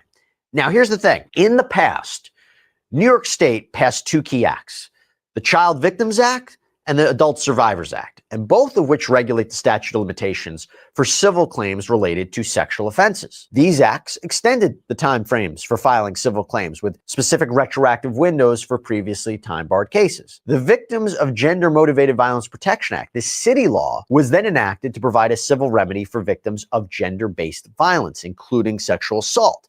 However, there is a potential argument that if the state has already passed comprehensive laws like the CVA and the ASA that cover these allegations, then the city's law could be preempted if it conflicts with the state's framework, and therefore it can't be applied anymore. In other words, the plaintiffs might not be able to bring their case anymore because they are time barred based on the other New York State laws. So that's something to consider. And I also want to briefly touch on battery, since the plaintiffs are also suing for sexual battery. So under the CVA and the ASA, claims for sexual battery that occurred before 2019, they're subject to the statute of limitations as extended by if the claims weren't filed within the retroactive windows, such as those established by the CVA and the ASA, they are considered time barred. For incidents that took place after 2019, the 20-year statute of limitations under New York State law applies, making such claims viable if filed within that time frame. So here's the thing. If the plaintiffs are pursuing civil claims for sexual battery against the Alexander brothers, the viability of those claims depends on when the alleged incidents occurred. Pre-2019 incidents, likely time barred unless filed during the retroactive windows provided by the CVA or ASA. Post-2019 incidents, potentially viable if filed within the 20-year statute of limitations under state law. So why does all of this matter? Well, it could lead to the dismissal of some of these suits on the grounds of statute of limitations. For example, last month, one lawsuit against the brothers was dismissed because the statute of limitations had passed. Federal Judge Louis A. Kaplan in Manhattan ruled that a claim filed by Angelica Parker, who alleged she was assaulted by Tal and Alon Alexander in a Manhattan apartment in 2012, it was time barred. Judge Kaplan determined that Parker's lawsuit, which was filed during the look-back window created by New York City's Victims of Gender-Motivated Violence Protection Act, was invalid because the state's law, the CVA, and the ASA superseded, preempted the city's law, which is what we just talked about earlier. So under the state's framework, Parker was required to file her claim by the end of 2023, but since she missed that deadline, her lawsuit was dismissed. And this highlights how plaintiffs attempting to use city laws to bring claims that are otherwise time barred under state law, they may face serious legal challenges based on the idea of preemption. So that is just something important to keep in mind as we keep going through this, okay? Now, I want to turn to sex trafficking, a key component of this case. So under New York Social Services Law, Section 483-BB, victims of human trafficking, including sex trafficking, are entitled to a civil remedy. They can sue. And this law allows survivors to sue traffickers and anyone who benefited from the trafficking for damages. Okay, now to succeed under this law, plaintiffs have to prove two things. First, trafficking occurred. That plaintiff has to show that they were subjected to sex trafficking, which can include being forced into commercial sex acts through coercion, fraud, force, or being under 18 years old. And you also have to prove defendant's liability. The plaintiff has to demonstrate that the defendant is legally responsible for the trafficking, whether by recruiting, harboring, profiting from the exploitation. And the plaintiffs in this case are seeking compensatory and punitive damages. Okay, that was one lawsuit. Now we got another one. So this next lawsuit takes us back to March 2010, when a 20-year-old woman named Laura Buck alleges she was sexually assaulted by both Tal and Orrin Alexander after a dinner invitation that quickly turned into a nightmare. At the time, Laura was a college student new to New York City. She met Tal and Orrin, both established real estate brokers. And according to her lawsuit on March 5th, 2010, very specific here, Tal invited Laura to dinner. And after the meal, he asked her to join him at the apartment that he shared with his brother, Orrin. What seemed like a harmless invitation soon took a very dark turn. Because according to her, upon arriving at the apartment, she was greeted by not only Tal and Orrin, but also another man referred to as Perpetrator 1. After spending some time in the living room, Laura claims that Tal suggested they move to his bedroom for privacy. Now, what seemed like maybe a casual hangout, it quickly escalated. And that is because, according to her, Tal allegedly laced the marijuana they smoked with an unknown powdery substance, which she claimed was resin. And as she began to feel disoriented and physically incapacitated, Laura claims Tal grew increasingly sexually aggressive. According to the lawsuit, as Laura began to lose control, Tal became more sexually aggressive, and suddenly Orrin and perpetrator one emerged through the bedroom door, maniacally and frantically laughing in high-pitched sounds like hyenas. Both men were fully naked and wearing condoms, seemingly ready to rape her. All the while, perpetrator one was holding a camera pointed in Laura's direction. While she was held down, Laura claims Tal sexually assaulted her. Despite being physically incapacitated, she claims she fought back with all of her strength, eventually managing to break free from Tal's grip. And once free, Laura rushed to get dressed, leave the apartment. Tal allegedly followed her into the hallway, confronted him, saying how sick and incestuous it was for him to be relatives trying to engage in a sex act while all naked together. Tal responded, "Why wouldn't I want to see perpetrator one," although using his name, naked.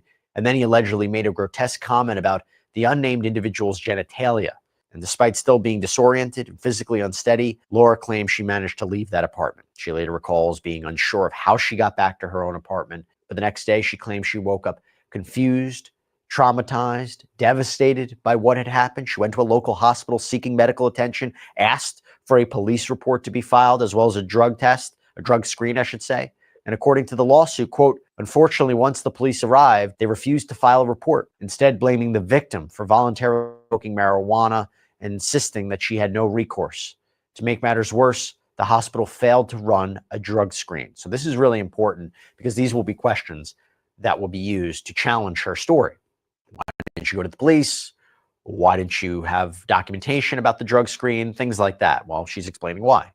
Now, as an aside here, at the time, smoking marijuana was actually illegal in New York City, and it wouldn't have been legalized for recreational use until 2021. And that kind of raises an important point because while marijuana use was illegal, police, they're still required to file a report when someone claims sexual assault. And although we couldn't find clear evidence of whether an officer could refuse to assist based on marijuana use alone, law enforcement generally obligated to document such claims. But again, this is her account of what happened.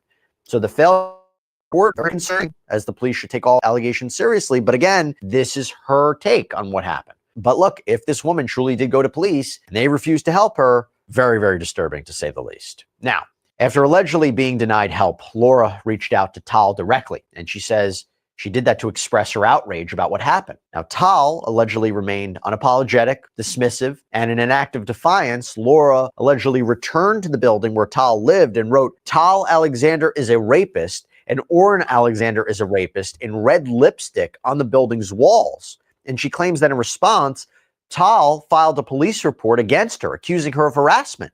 And Laura also claims that she contacted Tal's friends and family, informing them of the alleged assault and warning others about what had happened. And she even forwarded an article that she believed was from the Miami Herald detailing an alleged past rape involving the Alexander brothers while they were in high school. And this alleged incident, by the way, was from 2003, reportedly involved a 14-year-old girl who claimed that she was gang raped by several boys, including the Alexanders. Now, I should tell you, we did a little bit of research into this past case, and we discovered that the brothers were interviewed regarding that alleged incident, but at no point were they considered suspects in the case, and no charges were ever filed against them. Now, in response to speaking out back then, Laura claims Tal further threatened her, telling her that his mother had terminal cancer and attempted to guilt her into silence. He then allegedly threatened to sue her for defamation if she continued to contact his family and friends. But she's moving forward. In her lawsuit, Laura Buck seeks compensatory and punitive damages for the emotional, physical, and psychological harm she claims to have suffered. And again, this legal action is based on the New York City Victims of Gender-Motivated Violence Protection Law. The lawsuit also cites New York Penal Law Article 130, which defines sexual offenses, including sexual abuse, assault, harassment. So in addition to seeking compensation for emotional distress, Laura is asking for attorney's fees, court costs, any other relief the court deems appropriate. And she's seeking these damages to hold the defendants accountable for what they allegedly did, which Laura claims has left her with permanent emotional scars. Our next case takes us to February 2011, when a woman named T. Goodwin alleges that Orrin Alexander sexually assaulted her at his apartment after a night out.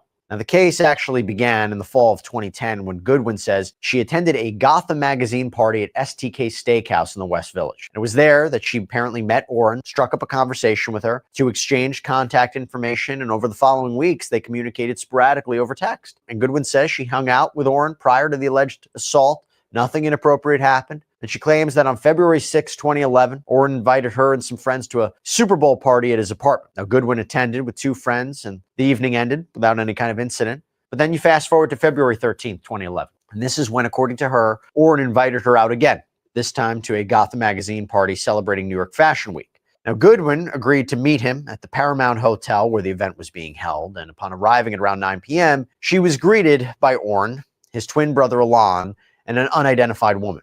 And after spending some time at the party, Orrin allegedly suggested they leave and head to a nearby bar. Goodwin apparently joined the group, and it was there that she alleges Orrin handed her a drink.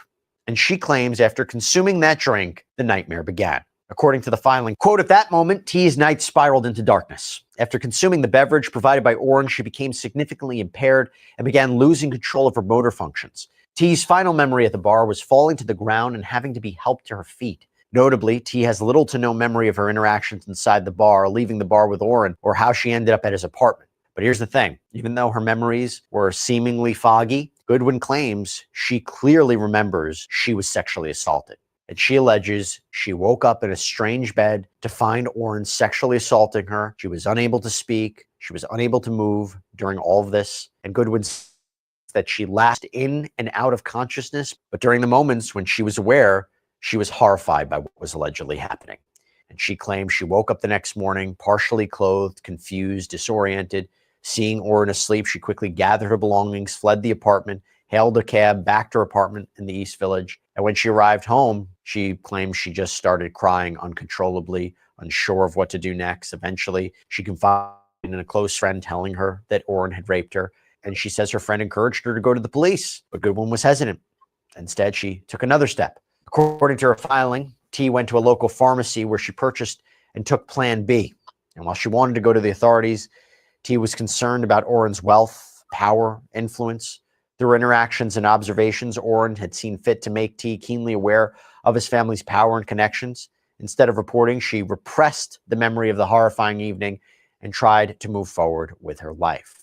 And apparently, after years of silence, Goodwin says she's now decided to seek justice in the courts. In her lawsuit, she accuses Orrin Alexander of sexual assault, citing violations of the New York City Victims of Gender-Motivated Violence Protection Law. And her lawsuit outlines several key claims against Orrin, including violations of the New York penal law. Specifically, she alleges that his actions constitute sexual offenses as defined in Article 130 of the New York penal law, which includes crimes such as rape, sexual assault. And for this, she is seeking compensatory and punitive damages. Okay, so the next filing takes us to 2011, where another Jane Doe is accusing Orrin and Tal Alexander of sexual assault, along with a disturbing series of allegations that span from 2011 to 2024, so recent. In her lawsuit, she claims a years-long sex trafficking operation involving a pattern of sexual violence that was orchestrated by the Alexander brothers and was aided by a woman who Jane Doe trusted as a friend. Now, according to this lawsuit, this case begins with what seems to be a chance encounter between Jane Doe, a young 20s, and Orrin Alexander at a popular New York City nightclub. So after a brief conversation, Doe claims that the two really didn't connect much, didn't see each other again, despite mutual acquaintances. However, in April of 2011, Orrin reached out to Jane Doe on Facebook. And after another casual encounter at a club, he invited her to an after party at his apartment. But when Jane Doe arrived, expecting, a social gathering, she found herself alone with Orrin Alexander. Feeling uncomfortable, Jane Doe claims that she tried to leave, but Orrin allegedly pressured her to stay. And when she insisted on leaving, that is when, according to her, the situation escalated here, according to the lawsuit. When Jane Doe insisted on leaving, Orrin coerced her, including by taking her shoes and throwing them into a closet in his bedroom, and also taking her cell phone and putting it in his nightstand. Jane Doe repeatedly asked Orrin to return her personal items. Realizing it was 4 a.m. in the Chinatown Soho area and afraid to walk home, she couldn't get an Uber or even a cab without the personal items Orrin was holding hostage. Jane Doe continued to plead with him that she wanted to go home and to give her back her shoes, jacket, and phone. Orrin refused to return the items. Orrin then pushed Jane Doe onto the bed, removing her dress. And it's at this point that Jane Doe claims Orrin sexually assaulted her. And she claims she fled the apartment on foot without her phone. But the filing doesn't end here, because weeks after the alleged assault, Jane Doe was apparently invited by a woman named Hannah Boulos for what she believed would be a relaxing weekend getaway in the Hamptons. According to the lawsuit, this was part of a much darker plot orchestrated by the Alexander brothers. So Jane Doe traveled with Boulos to Long Island, where they were met by two men in an SUV. One of them introduced himself as Tal Alexander, Orrin's brother. However, when Jane Doe says that she mentioned knowing Orrin, Tal denied any connection. Now, the other man is referred to as John Doe in the lawsuit. So at this vacation house, Jane Doe claims she went to the hot tub with the brothers where she was offered a glass of white wine, and which the lawsuit claims was likely laced with drugs to incapacitate her. And from there, that is when the events grew increasingly horrific. The lawsuit states, quote, Jane Doe took 2 sips of the drink, and from that point forward has only intermittent memory of what happened next. Tal and John Doe took turns to brutalizing and raping Jane Doe in various locations of the vacation home, including on the floor of what appeared to be a gym and in the sauna. Through the drug-fueled haze, it seemed at times they raped her simultaneously. As a result of being drugged by Tal and John Doe, Jane Doe was unable to fight back or cry for help as they assaulted her. Remembers Tal and John Doe checking to confirm she was out. At times, she remembers trying to escape, crawling on the floor, but she could barely make her body respond, and Tal and John Doe easily overpowered her. And then get this, at one point, John Doe allegedly batted Jane Doe around like a cat playing with a toy as her body was essentially limp. At another moment, Tal left and returned the tripod. Jane Doe remembers the sound of their laughter and the feel of their hands as they held her down. Now, Jane Doe claims that when she regained some clarity here, she says she found herself completely disoriented, sitting in a lawn chair, wearing only a towel and parts of her bikini. Tal, John Doe, they allegedly told her to gather her things and leave. Now, Hannah Boulos, the woman who allegedly invited Jane Doe, she, according to Jane Doe, returns during the aftermath, but didn't offer any support. Back in New York, Jane Doe says she began confiding in her friends about the assaults, but she was severely shaken. And the lawsuit describes Jane Doe as suffering from emotional distress, including anxiety, depression, panic attacks. 2014, she claims that she ran into Tal Alexander at a party in the Hamptons, became so distressed that she locked herself in the bathroom, demanding her husband to take her home. And years later, while skiing in Aspen, Jane Doe allegedly experienced a flashback to that traumatic event in the Hamptons, triggering a panic attack and emotional breakdown. By the way, if this goes to trial, there might even be testimony of that, because that will help prove the harm element, help prove damages. Now, in addition to the assault and abuse claims, Jane Doe brings several serious charges that are unique to this case. The most alarming is the accusation of sex trafficking, which she claims was perpetrated by Tal and Orrin Alexander. So according to the lawsuit, the two brothers, along with John Doe and Hannah Boulos, they allegedly conspired to force Jane Doe into sexual exploitation across locations, coercing her into sex acts under force, fraud, or coercion. And this, she argues, violated both state and federal sex trafficking laws, which include a legal remedy for victims to seek justice through civil court. And the lawsuit further asserts that the legal causes of action in this lawsuit include sex trafficking violations, that the defendants allegedly violated New York penal law, 2 different codes, 2 different sections, both of which criminalize sex trafficking and provide victims the right to seek damages through civil litigation. So what does this mean? Well, specifically, New York Penal Law Section 230.34 prohibits recruiting, harboring, or transporting individuals for the purpose of prostitution or sexual performance, using force, fraud, or coercion to compel someone into commercial sex acts, trafficking minors under 18 for commercial sex acts, regardless of whether force or coercion was used.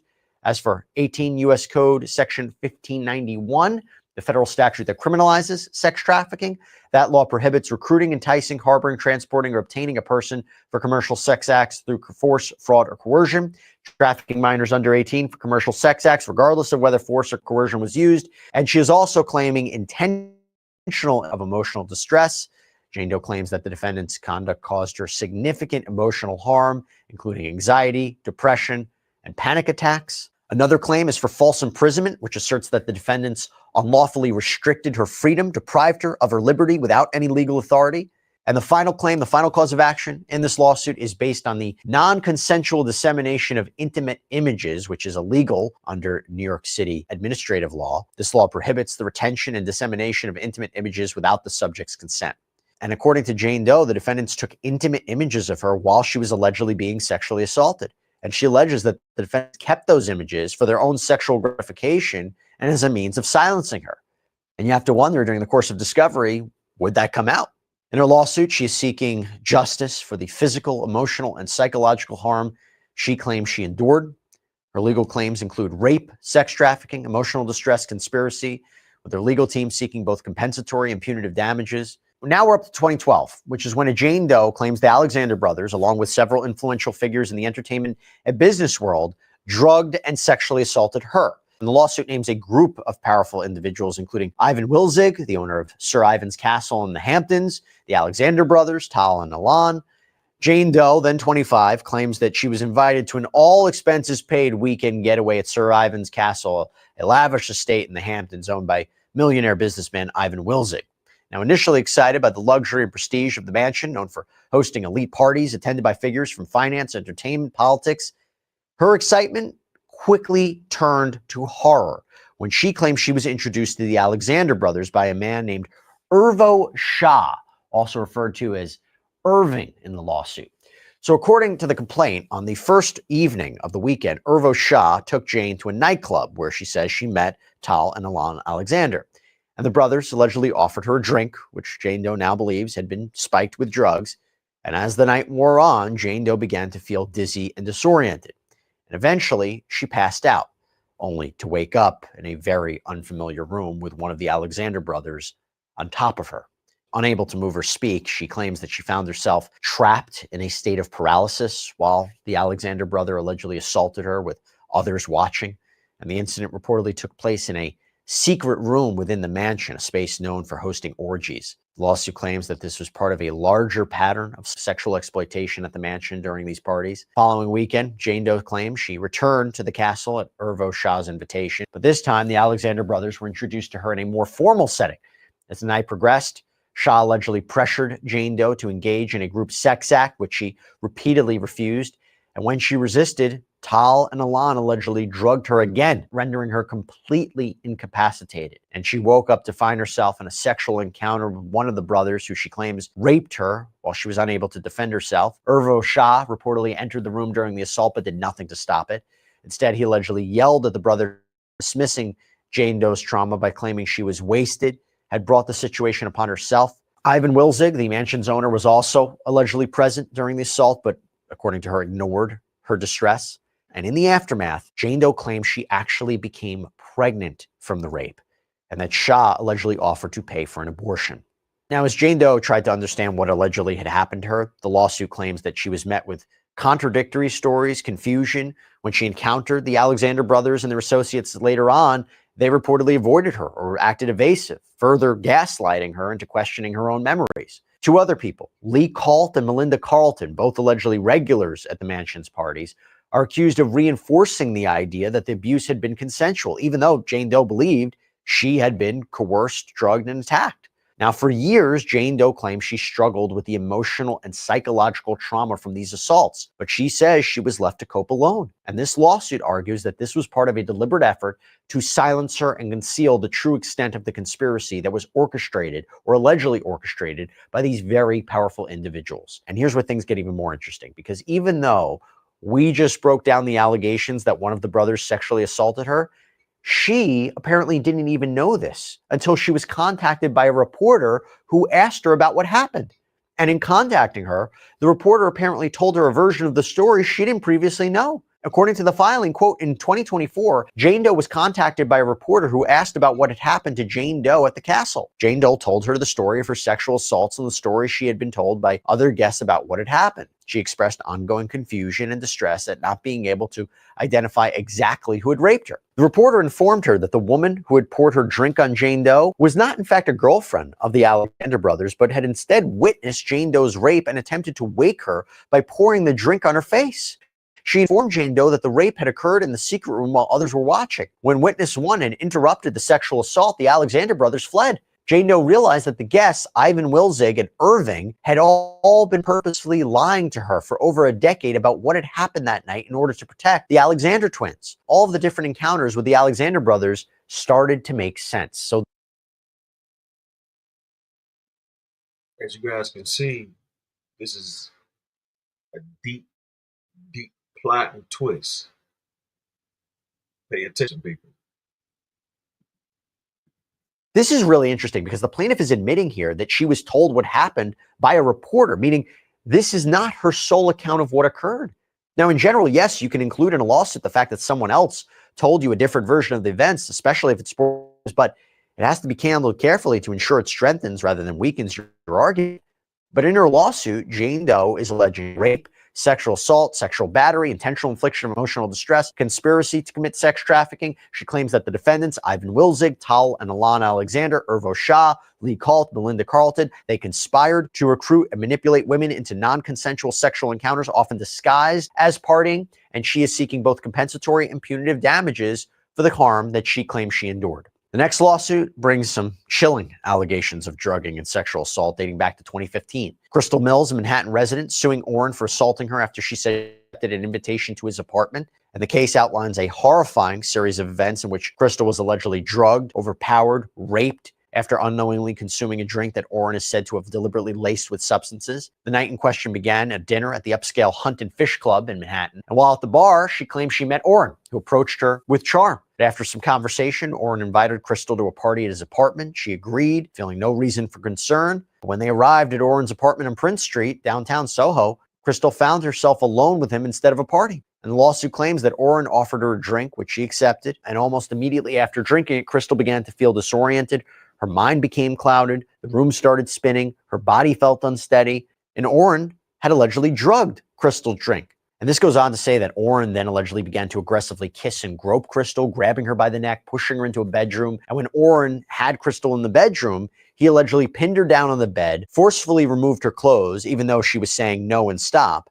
And Oren was much larger than Crystal, and she claimed she was unable to push him off of her. And Oren then forcefully had sex with Crystal against her will. That's the allegation. And it goes on to say, not only was Crystal unable to give consent due to being drugged, Oren also ignored her pleas to stop before and during sex. Now, in her lawsuit, Crystal is invoking the Victims of Gender-Motivated Violence Protection Law, seeking both compensatory punitive damages for the assault. Next case involves Alexis, a 23-year-old woman from Oregon who moved to New York City in January of 2015 with dreams of becoming an actress. At the time, she was working as a waitress at Bounce Sporting Club in Manhattan, living in a friend's apartment in Harlem. And one evening while working, Alexis claimed she met Tal, invited her out. What seemed like a casual night quickly spiraled into a nightmare. And as I've said so many times before, what seemed like a casual night quickly spiraled into a nightmare. Tal allegedly invited Alexis back to his Manhattan apartment for an after party. And upon arrival, Alexis immediately noticed that there were no other guests, just Tal and herself. And despite feeling uneasy, she stayed. Tal gave her a drink. They toured his apartment. Soon after drinking, Alexis says she began feeling nauseous, drowsy, unsteady. And the lawsuit claims, unbeknownst to Alexis at the time, Tal had drugged one of her drinks. Although Tal told Alexis that there would be a party at his apartment, no one else was there. Tal gave Alexis a drink and a tour of his apartment. He then began to kiss and grope her and said, "I can't help myself, you're just so beautiful." At that time, Alexis was under the influence of whatever drug Tal had given her and was barely able to stand, much less give consent to any sexual activity. Despite this, Tal proceeded to have sex with Alexis. After this initial encounter, Tal invited Alexis to accompany him on a trip to the Bahamas, where she was also assaulted. So that could be a little bit of issue for a plaintiff here.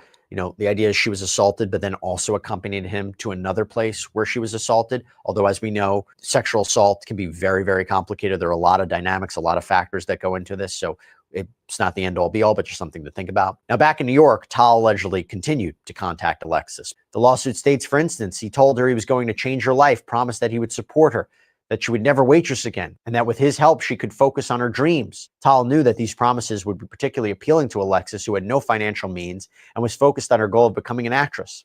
Under the guise of these promises, and while Alexis was under the influence of drugs that Tal secreted in her drinks, Tal raped Alexis in his Manhattan apartment on multiple occasions, in addition to the incident described above. All of these sexual assaults took place in 2015, and she is now seeking compensatory damages for the emotional distress, physical injuries, lasting trauma she says she endured, and she's also seeking punitive damages. Now, the Alexander brothers have adamantly denied the claims against them. And in fact, Deanna Paul, the attorney representing Tal Alexander, told us in a statement, the pattern is telling. This wave emerged only after dozens of salacious news stories and a multi-month social media campaign spearheaded by plaintiff attorneys. One new lawsuit literally states that a reporter fed an accuser the narrative that an Alexander brother raped her. So look, the court's juries, they'll ultimately decide whether these claims are substantiated. But for now, the public eye is on these cases. And the Alexander brothers, who remain behind bars, they await trial on federal sex crimes allegations. That's all we have for you right now here on Sidebar, everybody. Thank you so much for joining us. And as always, please subscribe on YouTube, Apple Podcasts, Spotify, wherever you get your podcasts. I'm Jesse Weber. I'll speak to you next time.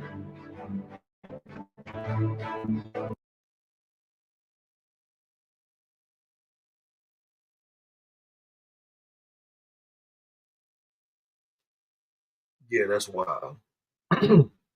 But I still notice they still not giving them, after all they said, that's a lot of shit, right? They still not giving them that Puff Daddy treatment. They still not giving them that Diddy treatment. So I'm confused. Like, what's the deal? Like, what's the deal? Yeah, Deuce, that was a nice cat. I got a cat too. Yeah, shout out Infamous Truth Teller. Everybody came through. C-Mac, Deuce, Babu, Caramel for the win. I'll probably go live in the afternoon sometime tomorrow, y'all. You understand what I'm saying? Boss Claus, what it do? You understand me? Mocha Bird. Man, shout out to all them new people, Kissed and Denial, Kiwi, Hot Topic, DM, Shots 247, Me Oh My, Hey Baby, Oak Cliff, Texas in the motherfucking house, Jack. Yeah. Salute to everybody, man, coming through. Hassan Tyree. You understand what I'm saying? Shout out my brother Clip God, Hassan Tyree Show. Infamous Truth Teller, Scott Swizzy. The Sky Swizzy.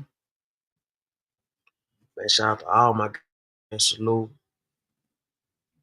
Understand me?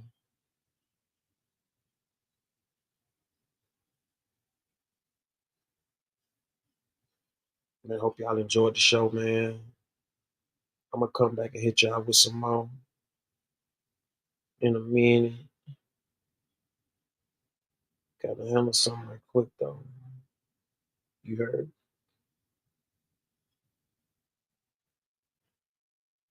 Mm-hmm.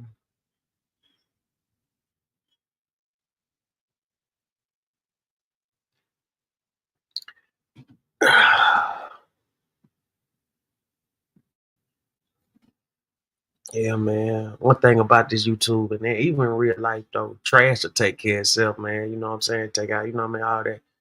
Don't worry about none of that. You know what I'm saying? And that's the truth. You dig? Infamous. You understand what I'm saying? Shout out to everybody tuning in. Much love to the sweetest kitty divine, Frappuccino. #1 moderator in the business. Infamous Truth Teller. Kitty Frappuccino on another level, man. On another level, bro. Shout out. Salute everybody coming through. Hit that like button, hit that share button. I'm out. Corey Moe.